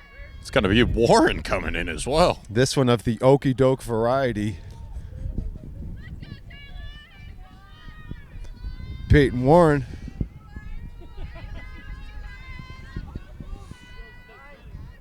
So it's 11-6. And now we have a timeout called. Coach Clark talking to Rodriguez.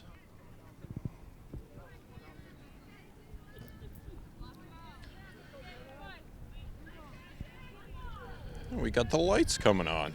Ooh. Look at that. Did they provide heat? Only if you're close enough. Yeah. Well, I know we're calling the next game then. Jayla DeVilla would take the walk there. So we have 2 outs in the inning. This is the bottom of the 5th inning, tied on top by 5. This is Osorio Bonilla.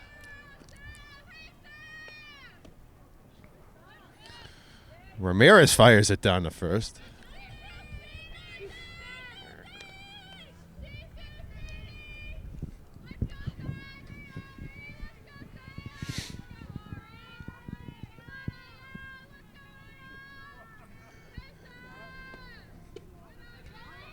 And Davila takes off a second. There she goes.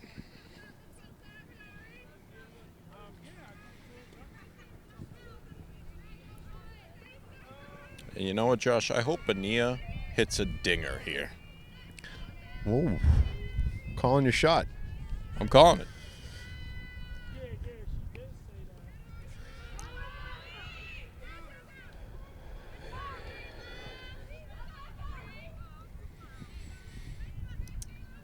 It was a good look by Davila stopping at third there. That's it.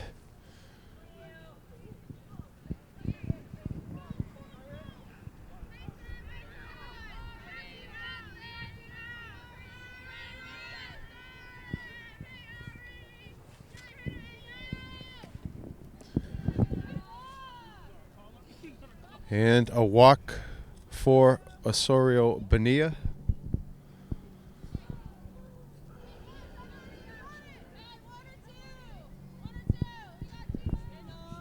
Olivia Dresser.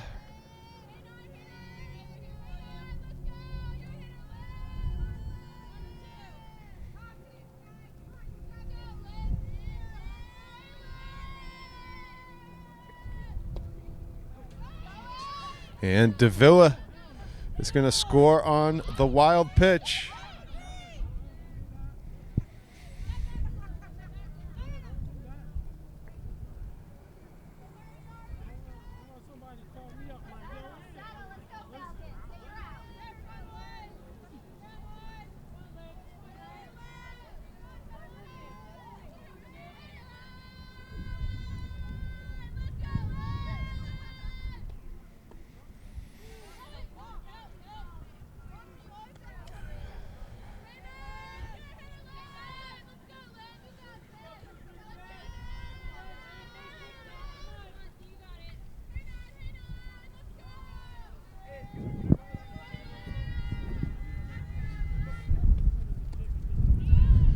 And the swing and strike ends up to the backstop, so Osorio Bonilla will get into third.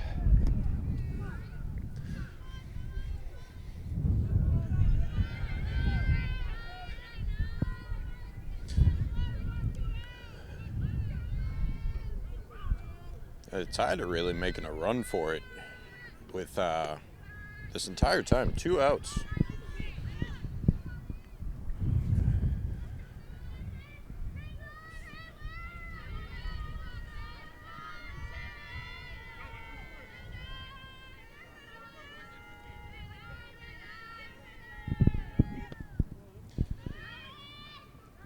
And Osorio Bonilla stays at third, does not try for home. Definitely gave it a thought, though. And Dresser will take base. Yep.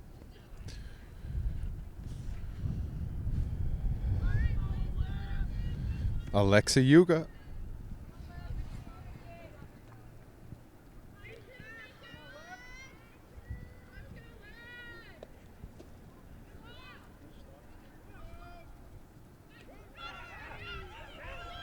Oh, and they catch Osorio Bonilla off a third, and that's how the inning will end for Cambridge. And we will head to the top of the 6th with the Crimson Tide up by 6.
I love it.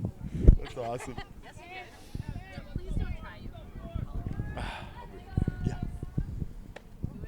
Okay, so here we go. Top of the 6th inning. We're not at that number 7 yet, but we're getting there.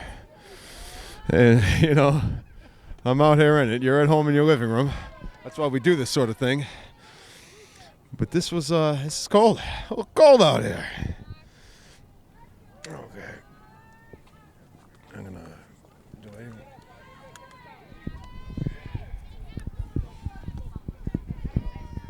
And then I went to try to tell her.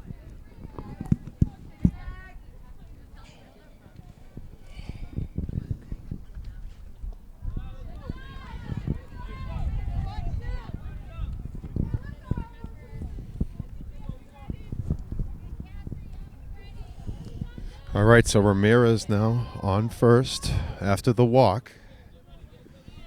This is Eleanor Holleran.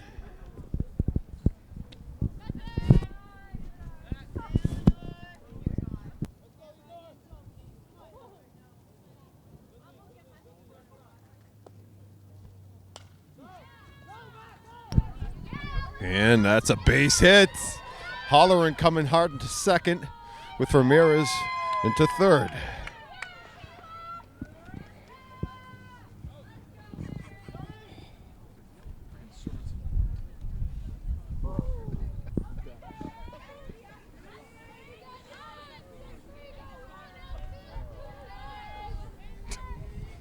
Can't feel anything. This is amazing. In case you're wondering what's amazing is, Yes. we sent Bird to my car to get a hoodie, for a second hoodie Yes. for Josh Tailgate. And I'm right now just coming to life. It just happens to be the signature color of Joe Camley. This is what we do here at the Everett TV channel. We bring you the productions live, no matter what the conditions are. Oh, they must be exaggerating. Is it cold for April? No. And that's It's cold. a ball. And that's a rip. Oh, and that's over the center fielder. The Falcons are clawing their way back into this one after Marwin Albrecht just roped that one. A bases clearing triple. So that was big time. And we continue to bring you the sights, the sounds, and all the moving pictures of this action. Because we're in the moving picture business, not you lazy still photo people. Oh, I have fun with my photographers. I love you all. But we shoot 60 frames per second. All right. And if we're this cold and we're bundling up, I gotta think, how's Warren feeling right now? Yeah, I mean, I'm sure she's cold. But I know that, you know, you got a little bit of adrenaline out there. You are moving. We're not actually moving, not much. And we're not in a comfy booth. That's okay. So Warren, trying to bear down here, hanging on to a 4-run advantage with a runner on third, no out. That ball is ripped up the middle. And this game continues to hang in the balance. Falcons now with a 9er on the board, 12-9 tied. This is the top of the 6th inning.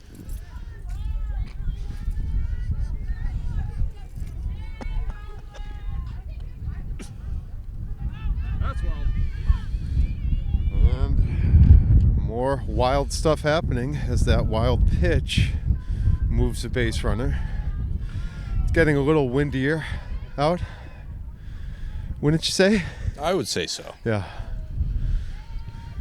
Joe Camley has that wry smirk on because he enjoys this thing. And that's a base hit. And another That's a run is going double. to score with Bronwyn Johnson getting into second. So I don't know what the over was for runs scored, but I'm sure there's someone out there winning at Encore.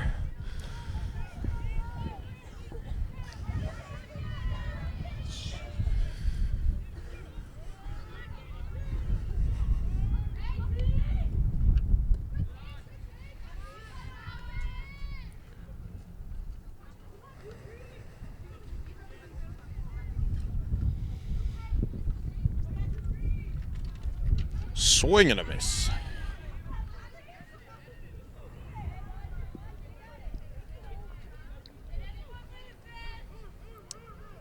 That's number 23, Talani Rodriguez at the plate. Yeah. Oh, lovely.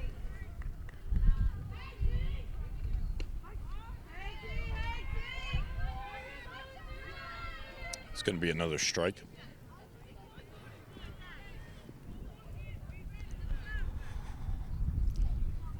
That's good. I like that. Oh, that's ripped. Wow, the bats are coming alive for the Here Falcons. they come. And there are no outs in this inning. And the Falcons now with runners on the corners, down by 2. It is Kiara Henry. That was a nice base hit by Tylani Rodriguez, who came into the game replacing Marin Albrecht.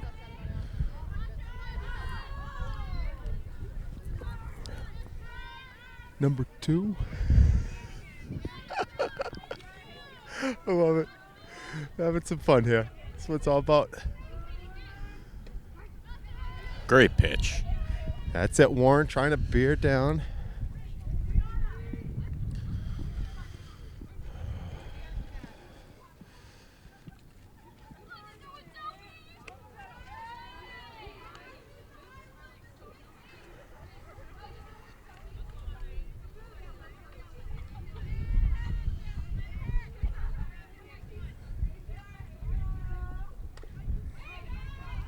And that's fouled off.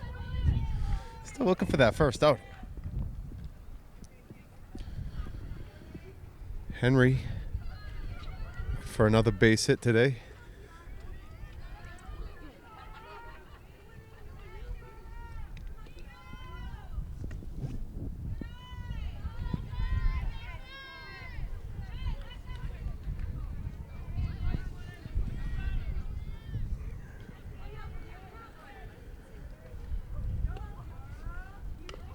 And that's going to work out to be like a swinging bunt. Oh, what a play by Warren. Oh, my gosh. Bare-handed fastball over to Foster. And that was a big-time play because that was... Fires it over to first base. That worked out to be like a perfect swinging bunt. They got that down and then just fired a missile over to Foster, who able to haul it in. So... And I think the scoreboard just updated. That's now 2 outs, and once again, Warren's going to field her position and do so very well. So, yeah, you know, every time I put my faith into the scoreboard, it's not exactly paying off the way I'd like, and I think Everett did too, because then they saw 2 on the board. We went from 0 outs to 2 outs, which... There's not a way you can play that. This isn't the old MTV Rock and Jock. They usually have rules behind this sort of thing. So now there are 2 outs. So, you know, for the folks at home saying, what's wrong with this commentator? Hey, I just read the teleprompter, and the teleprompter over with the red lights on it had 2 outs a little prematurely. Bert, aren't you supposed to be doing the scoreboard? What are you doing over here? I don't know what's happening. What is... I'm not entirely sure. So it looks like there was an out called. We're entirely confused, but we were just having some fun horsing around, so maybe we didn't see it. I think there was an out on the base paths. There doesn't seem to be any contest from the Cambridge side, so yeah.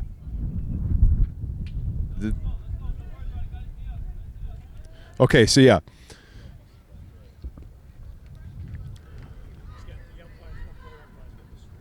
So we're going to our rules analyst, Bird Marchand. Bird, what happened? So the young lady left early, and it's an automatic out, which the softball umpire told me right behind us.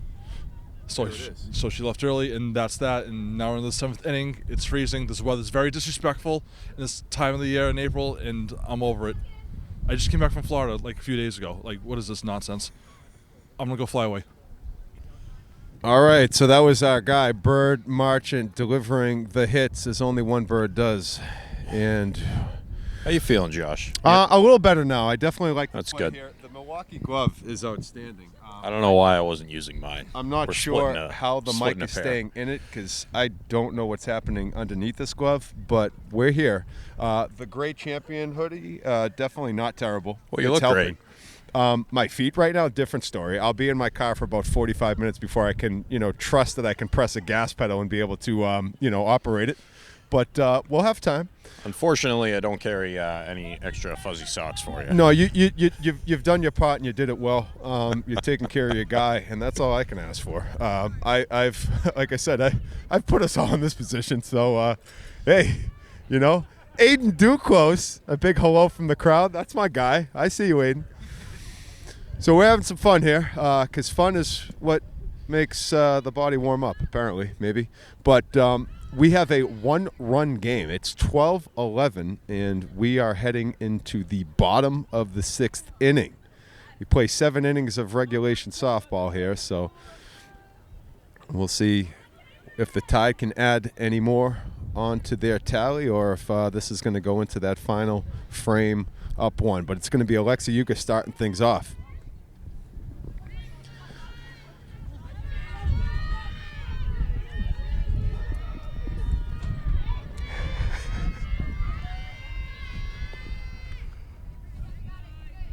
That goes outside for ball 1.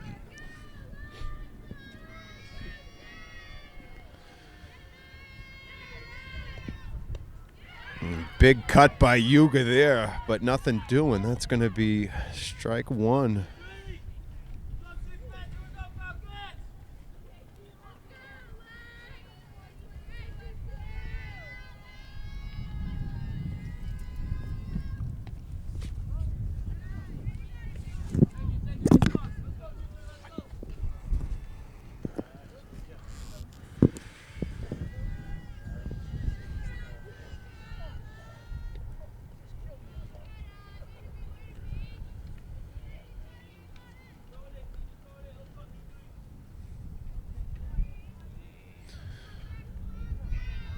Three balls, 1 strike.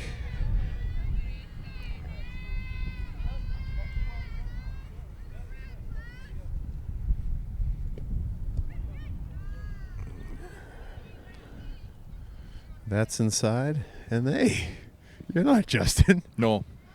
You're my rules analyst. Hey, Bird Marchand, joining me on the broadcast. We'll take it. Yeah. Justin had to take a quick break. He'll be right back. That's totally reasonable. I mean, if you wanted to take a break, I would be No, more than happy to. it's But fair. your soldiering on. No, I put us here. I gotta lead us through, right?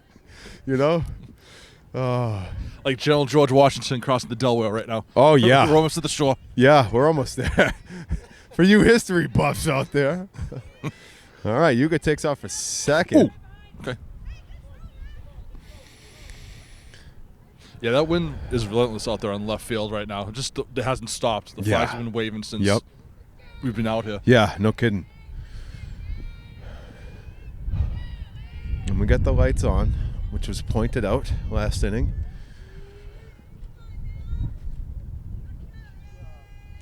Ashley Seward now batting. Nice stop by the catcher. A one hopper right off her chest. That's Michaela Ramirez. I believe, actually. Ramirez was the catcher. I think that's a different catcher. Oh, that ball is ripped. Wow. That's in the power alley. That's trouble. Seward can leg it out. Seward comes around second. A runner scored. Seward's going to head into third standing up. And the Tide get another one back. Yuga scores on that. Tide on top 13-11. Good charge, Bird. Yeah, she had a great at-bat right there. Which was perfect. And the ball went sailing right out between the left field and center field. Right in the gap for a nice standing triple for the young lady.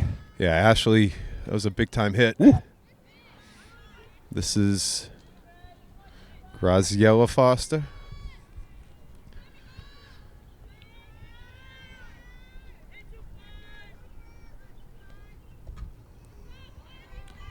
She ain't going anywhere. Getting checked. Stay right there at third. That's it.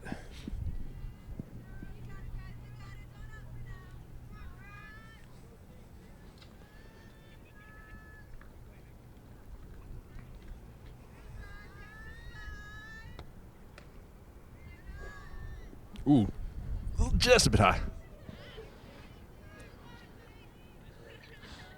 All right, there's a girl coughing her brains out in the dugout. I'm really concerned for her. Yeah, definitely hope everything's okay. And Foster will take a nice little breeze to first. Hey, that's a breeze, all right. It's something. Nice job by Foster.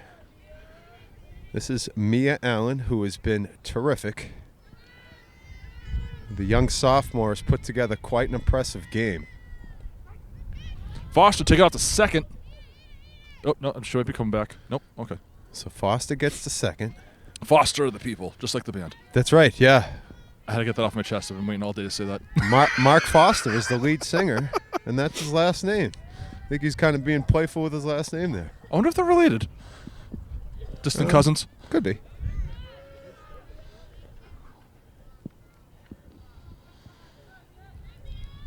All right, we got one out here. No, is there an out? No, there isn't an out. 1-1 the count. Yeah, 1-1. I'm digging the white helmets. Yeah, I like that too. That's high, and that's going to bring in a run. And Seward is going to score. Slides in safely. And I'm done. Thanks, Bird. And Bird is left the nest for now. He's going to gather some food for his young chicks in the nest, being myself and Justin.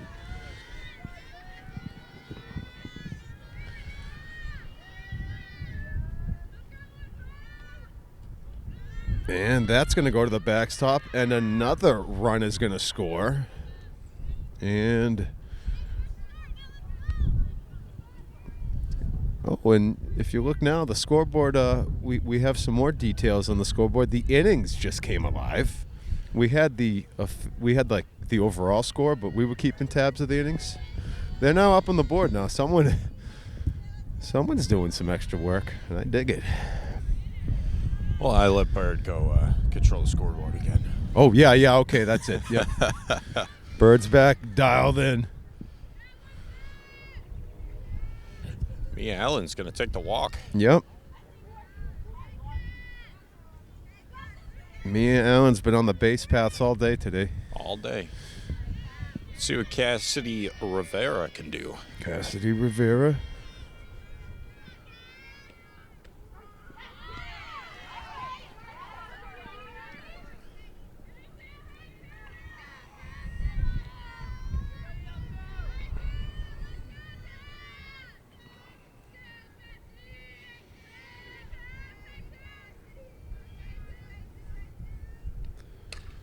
Great hit.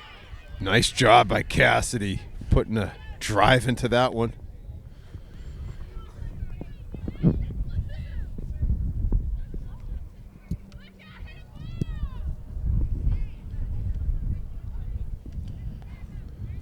And we're back to Peyton Warren. Peyton Warren.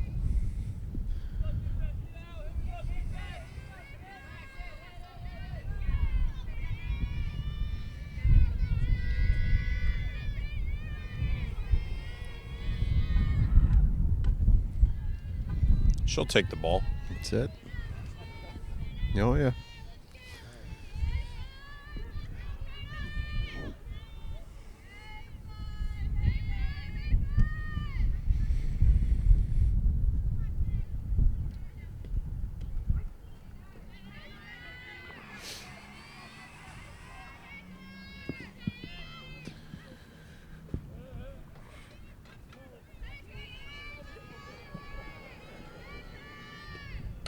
Warren hits it over to short.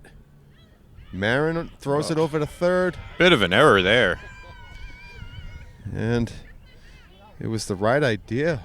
Unable to be handled over at third base. So runners will load the bases right now. And unfortunately, right there, you know, she had options. She could have went to 2 or 3. And I feel like if she just threw it up to 3, definitely would have had that play. Yeah, it was a good bid. That's in there for a ball. Not sure who's batting right now. Can't really see the number. Got a jacket on, rightfully so. Oh boy. And more runs are going to score. Allen's going to come in on the error.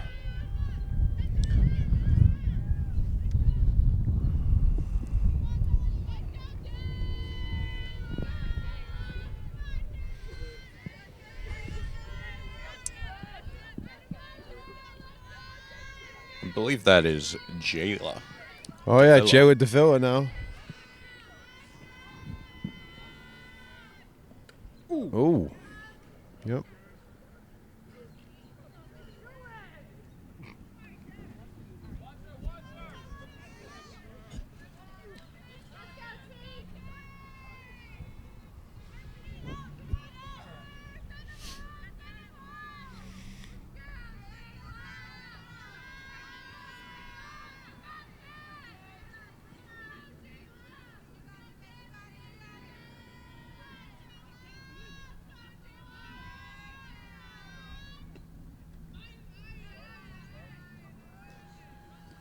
Jayla's going to take a base. Gonna take a base.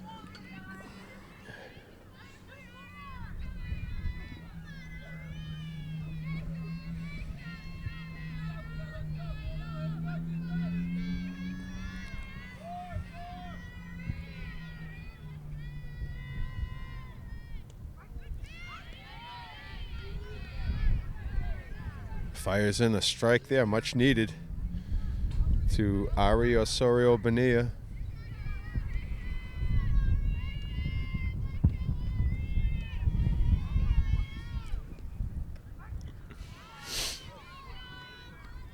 Caught looking twice.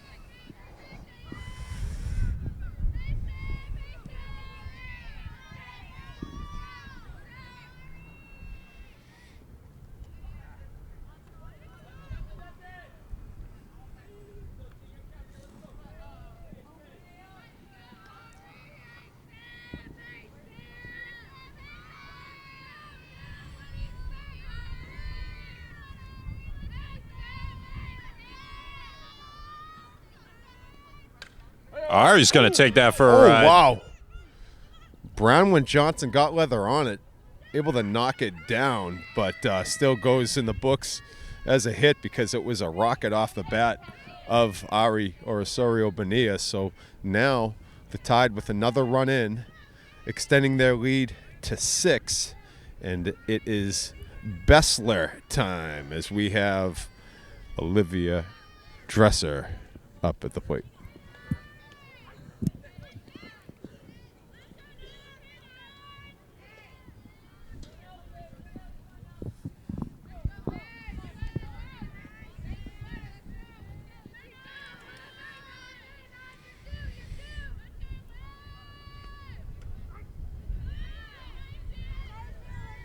That's in there for a strike. Great pitch by Rodriguez.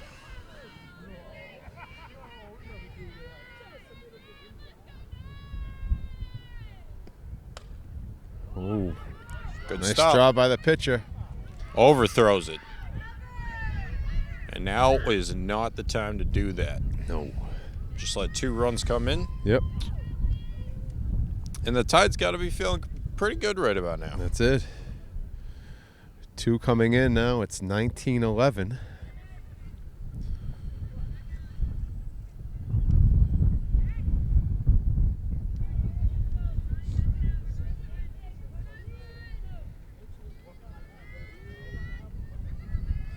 And we're back to Alexa Yuga. Alexa Yuga.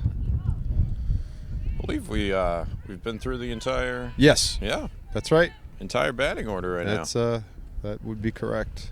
Justinian. Great That ball's hit. ripped. Oh, Wow, Brownwin what a Johnson stop. looking for the double play. Oh, it was right there. Brownwin Johnson just made a great play, snagging the line drive, fired a strike over to third, but unable to be handled. It's a really good play. And Johnson's been very solid at second base. Yeah, I mean, you have 1 or 2 bad plays, but all in all, I mean, she definitely stopped like what could have been a double. No doubt. Ashley Seward.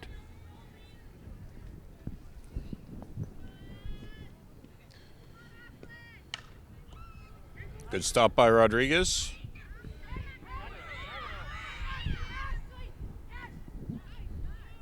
In a bit of a pickle here. We got a pickle. And the runner is out. And the nice job by the Falcons there.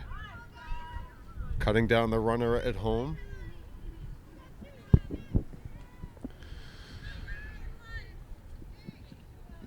And the thing is if I was Rodriguez in that situation, I think I would have still went for the first. I mean, Yeah. you're down by 8. I'm looking for the out here. Get yourself, your team back onto the field and get the easy out. But, you know, it worked out in the end, but Sure I did. think that should have been the play. Yeah.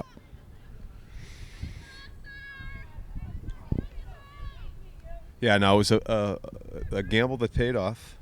But yeah, could have certainly backfired, especially with the way some of the plays have gone throwing around. And there's a base hit That'll by be good Foster. for a base or two. Foster's going to get 2 in to score on that base hit. The young sophomore But delivering. Seward, excuse me, is going to take home. Yeah, we had Dresser and Seward score on the play. So now they're tied up by 10 with 2 outs, and it is Mia Allen.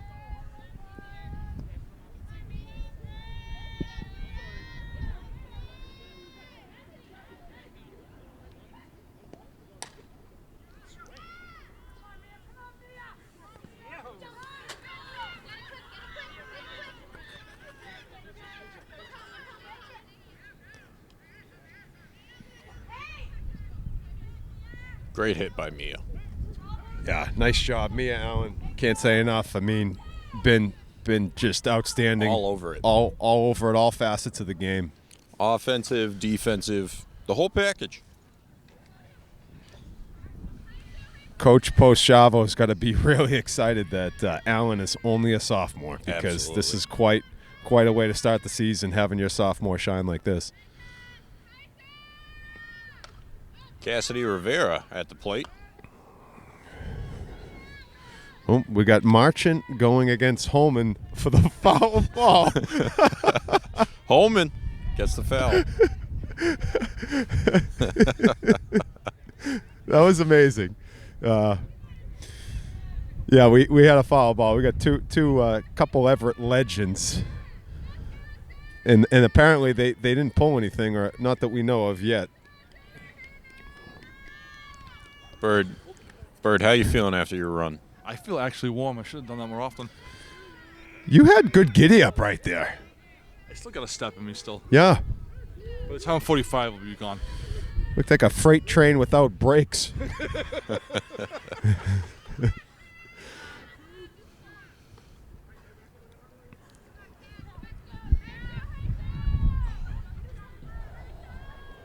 So Rivera now still digging in.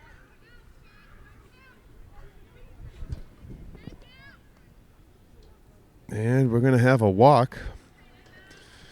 Exactly what Joe Camley was not looking for. Nor were any of us. All right. Peyton Warren. So we got Peyton Warren up.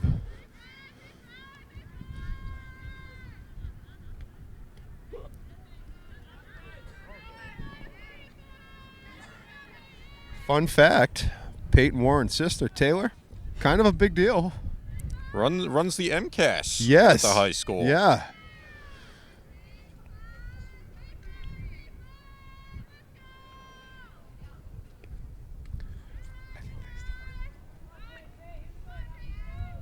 So Warren now, who has been great on the mound today, especially making some really good defensive plays, and also has a few hits and RBIs to her name.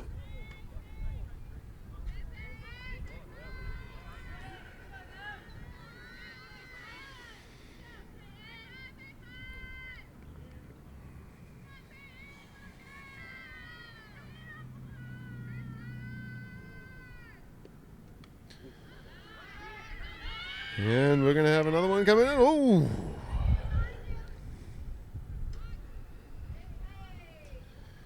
That was Foster coming in. That was Foster. It was a little risky, Yeah. if you ask me. Oh, yeah. I mean, the ball was right there. Yeah. And if they didn't have that error, we would have been going into Yeah, the seventh right. inning. Yeah, that's for sure.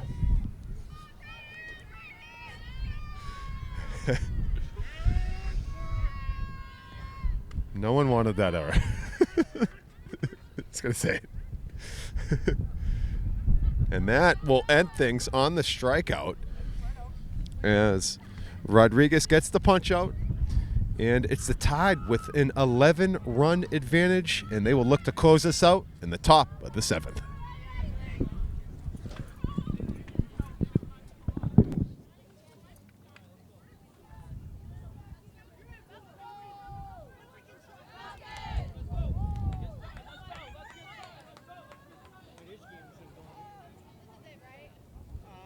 Let's just go 11 runs. Let's go 11 runs. Got it. Just making sure. That's what I thought. No one can feel their body. Not at all. It's insane. Like, there has to be a rule against this at some point. We're with you. Yep. We agree. Can we make a rule today? I knew it! There should be a rule. 1 degree off? Are we?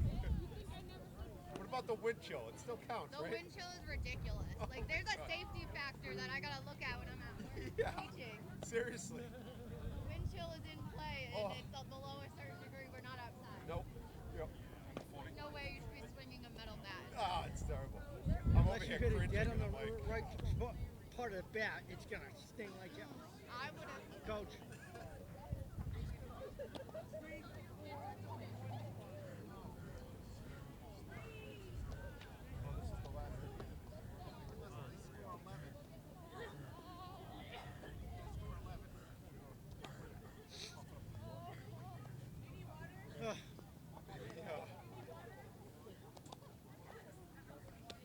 This isn't the worst temperature I've umpired in.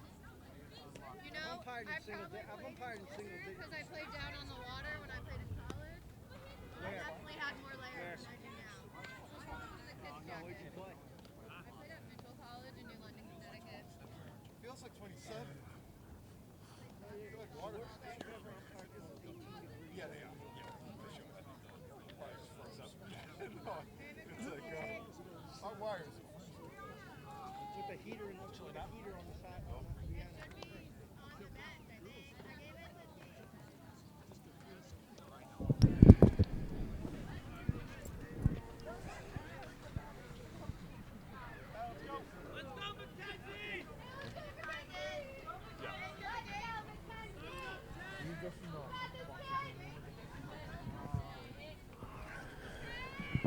All right, leading things off for the Falcons here in the top of the 7th inning, number 10, Mackenzie Chuamentu. The Tide on top, 22-11. Three Okay. more outs, and they will be victorious here in the season opener. And in case anyone's wondering on a weather update, we're 36 degrees. Feels like 27. Ooh. Yeah. Oh, chilly. Oh. And that's going up. Oh, that's a That's fair in. ball. That is ball fair is ball. fair. And Chuamentu threads the needle, and that drops in. So leadoff hitter is on.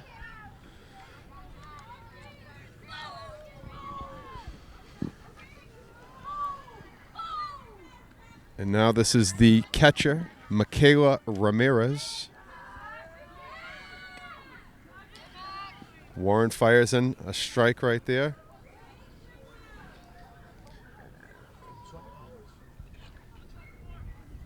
We got a battle of chihuahuas on the track outside the field, drawing much of our attention.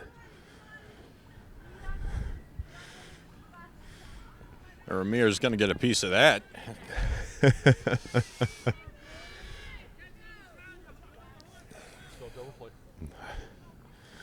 Warren delivers. Oh, just misses the bottom half of the zone.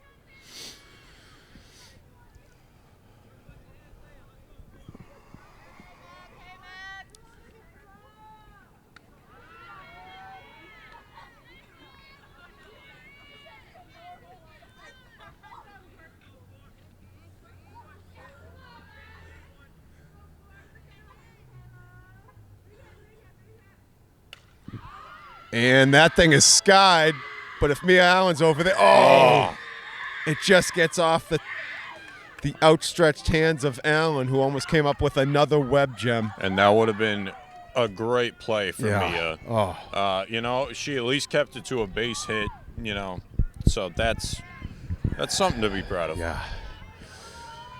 Okay, so Falcons trying to get something going. Runners on first and second, no out.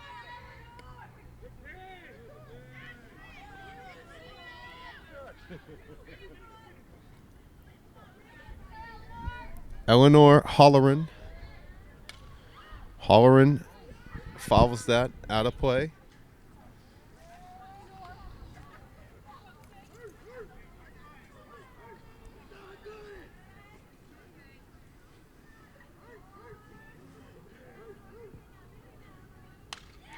And Holleran hits a drive. And the bases are loaded for Marin Albrecht, who has had a very productive day at the plate.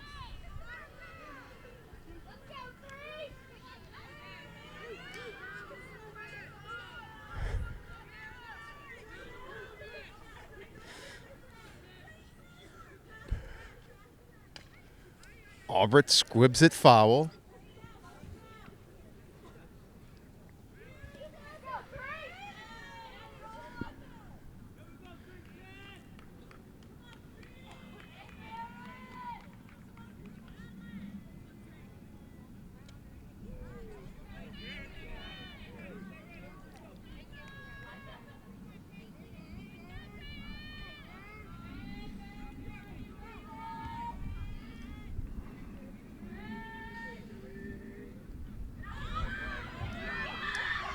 And the Falcons get another one across.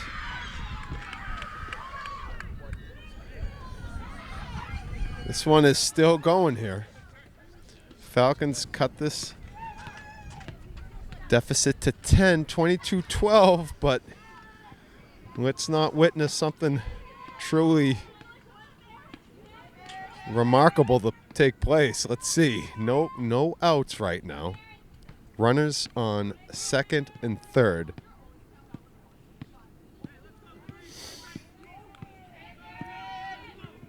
And Marin Albrecht with a chance to add fuel to this Falcons comeback.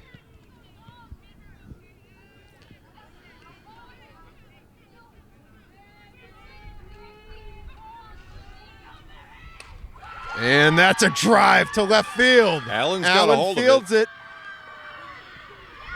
And the throw home. Runners are safe. Albrecht standing up at second with the double. And this is now an 8-run game. It's getting close. Yes, it is. And there are no outs right now. So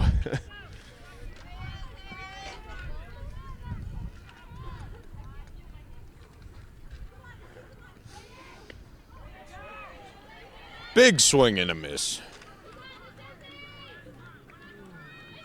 You know Warren's happy about that one. yeah, that was big. Need it.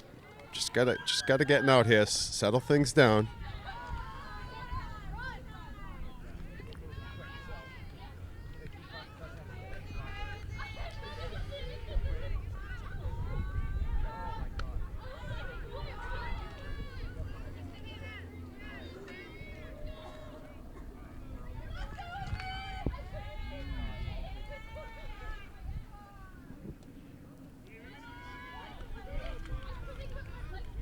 This is Izzy Navarro.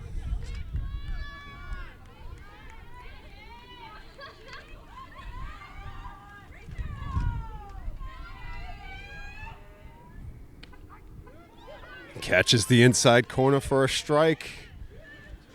It's going to be a full count, I believe. Yes, it is. Going to run the count full here. Tide trying to get their first out here in the top of the 7th. Hanging on to an 8-run lead. And A little too high. yeah, we're going to have a free pass issued. So the bases are loaded. And stepping to the plate is Brownwin Johnson, number 20. And Johnson's had some good plays today. Very good, both, again, defensively and offensively. At second base has been all over the place, making some ridiculous plays with the leather, and then has a few hits to her name as well. So for the Tide, this is a really big out to try to get, because, again, the bases are loaded. Yeah, you're still sitting comfortably at 8, but it was an 11-run lead to start this inning. You've already seen 4 runs go onto the board. So let's try to get this going. Actually, 3 runs. Sorry, not a big math guy, but Listen, you did quick math. It doesn't need to be right. It just has to be quick. that's it. Say it with conviction. Your audience believes it. I just gave myself up right there. That's all. But nonetheless, seriously though, I mean, again, another charge into this one, more runs score, and that lead's going to continue to evaporate.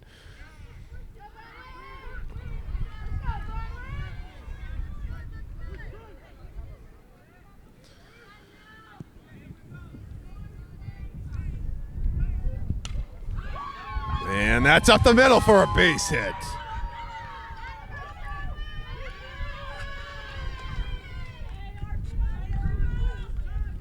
Wow.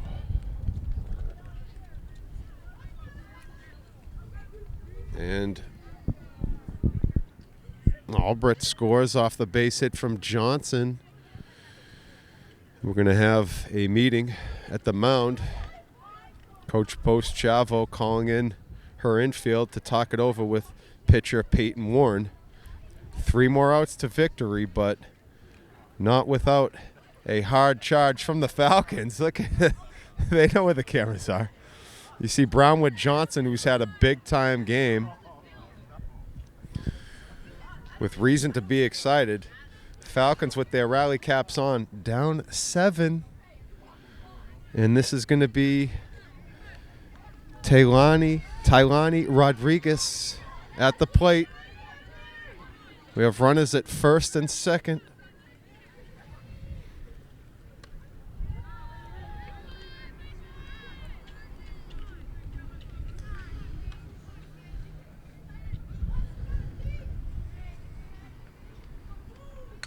That's a rip.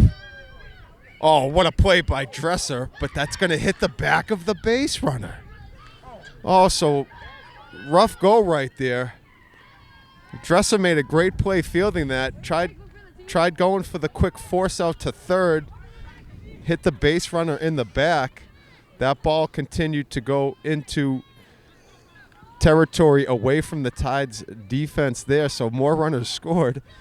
Another run scored, rather, so we have a 22-16 game with runners on second and third. 0 outs. And the batter is number 21, Rosalini Patterson. That's hit to third. Yuga's going to fire over to first. That gets away from Foster.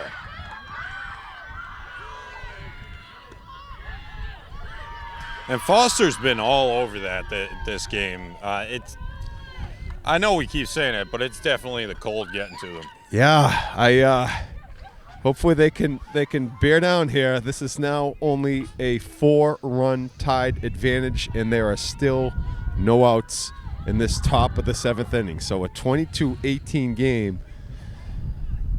This is getting real interesting. Okay, that's a big pitch right there. We're going to see what Warren can do here. Ava Keating now batting. Warren, I like the tempo now, really speeding it up.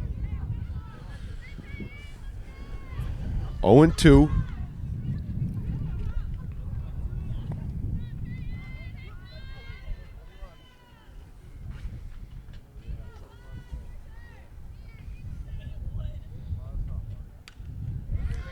Staying alive.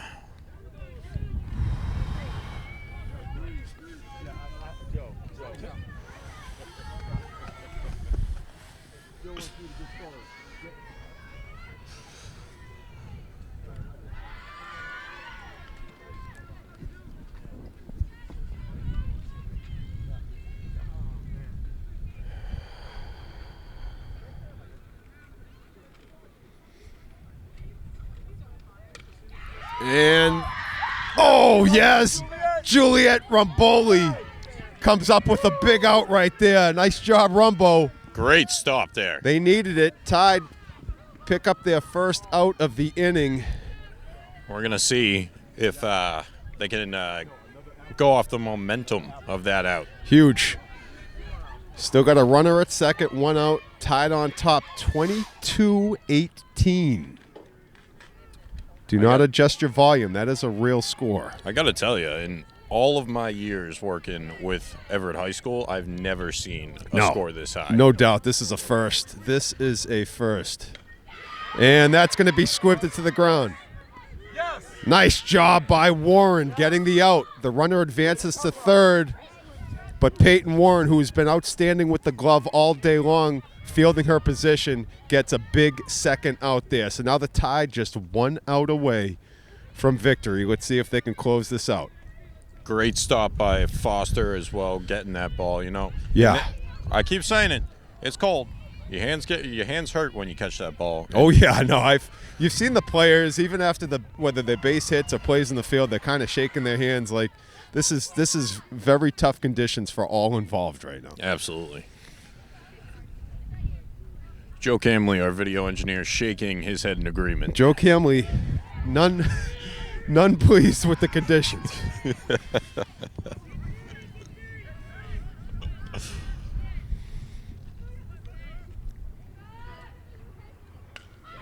And that is a fair ball. Fair ball. Going into second. Here they go. Oh, wow. And just sliding in. And that was Ramirez with the double. I like the way Everett's fielding the ball right now. It promises for a good season. Yeah, no, they're getting it in quick. Good relays. Quick play at second there. Now this is Eleanor Holloran. Tide hanging on to a 3-run advantage. 2 outs. Ramirez on second.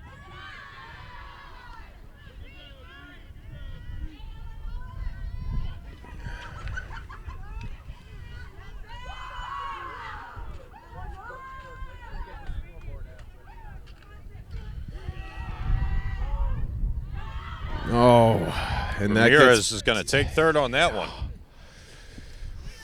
Okay, here we go.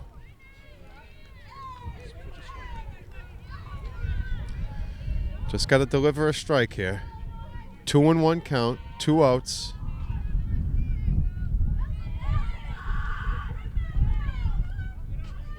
Nice stop by Rivera.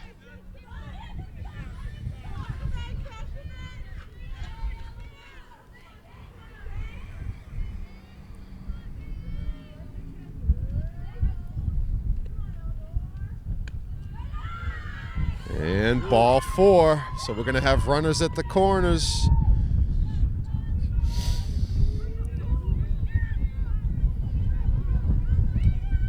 And we have batted around, so it's Marin Albrecht.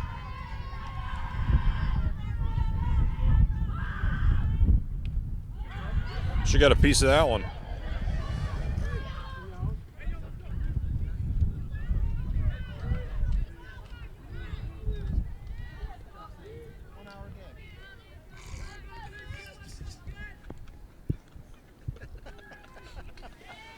I'm getting ribbed by some members in the audience. That's a fly ball. Oh!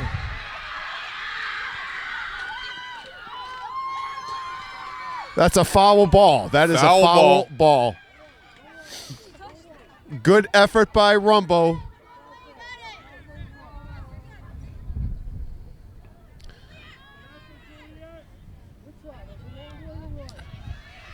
Almost a great catch out there, though. And she made a big play, got the first out of the inning. She did. That was a good effort by Romboli. Had to cover a lot of green grass to get to that one. Foul ball.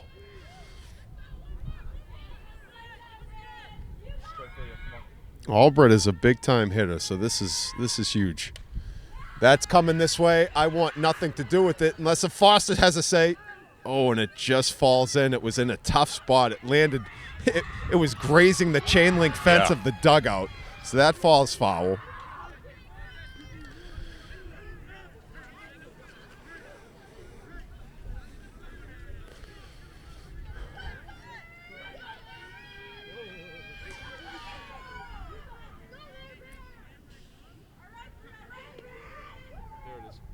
Oh, and that will be the game. Warren pulls the string at the right time, coming up with the huge strikeout, and that will preserve the Crimson Tide victory here in the season opener, narrowly edging out the Falcons in a absolute battle. I mean, this was a game that we've talked about it.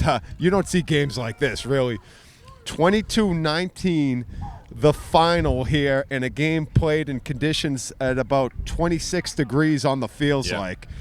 Justin, really, I mean, you talk about it. We're freezing. You have players that are participating in this. You can't really to see what we had. We talked about it. Yeah, this should be a pitcher's strength game, right? And then all of a sudden, you had about 40 runs put on the board. 41. I mean, how did this? 41 runs. You know what? It was a great game. Great times had by all. You're wearing Joe Camley's colors, and I think we can wrap it there. Joe, what do you think? We're good. We're good. Joe Camley says we're good. We're good. I'm Josh Delgazo alongside Justin Hahn. Bird March, it's our camera. Joe Camley's bringing the live stream to your home. And from all of us here from EHS-TV, have a good night. Thanks for joining us.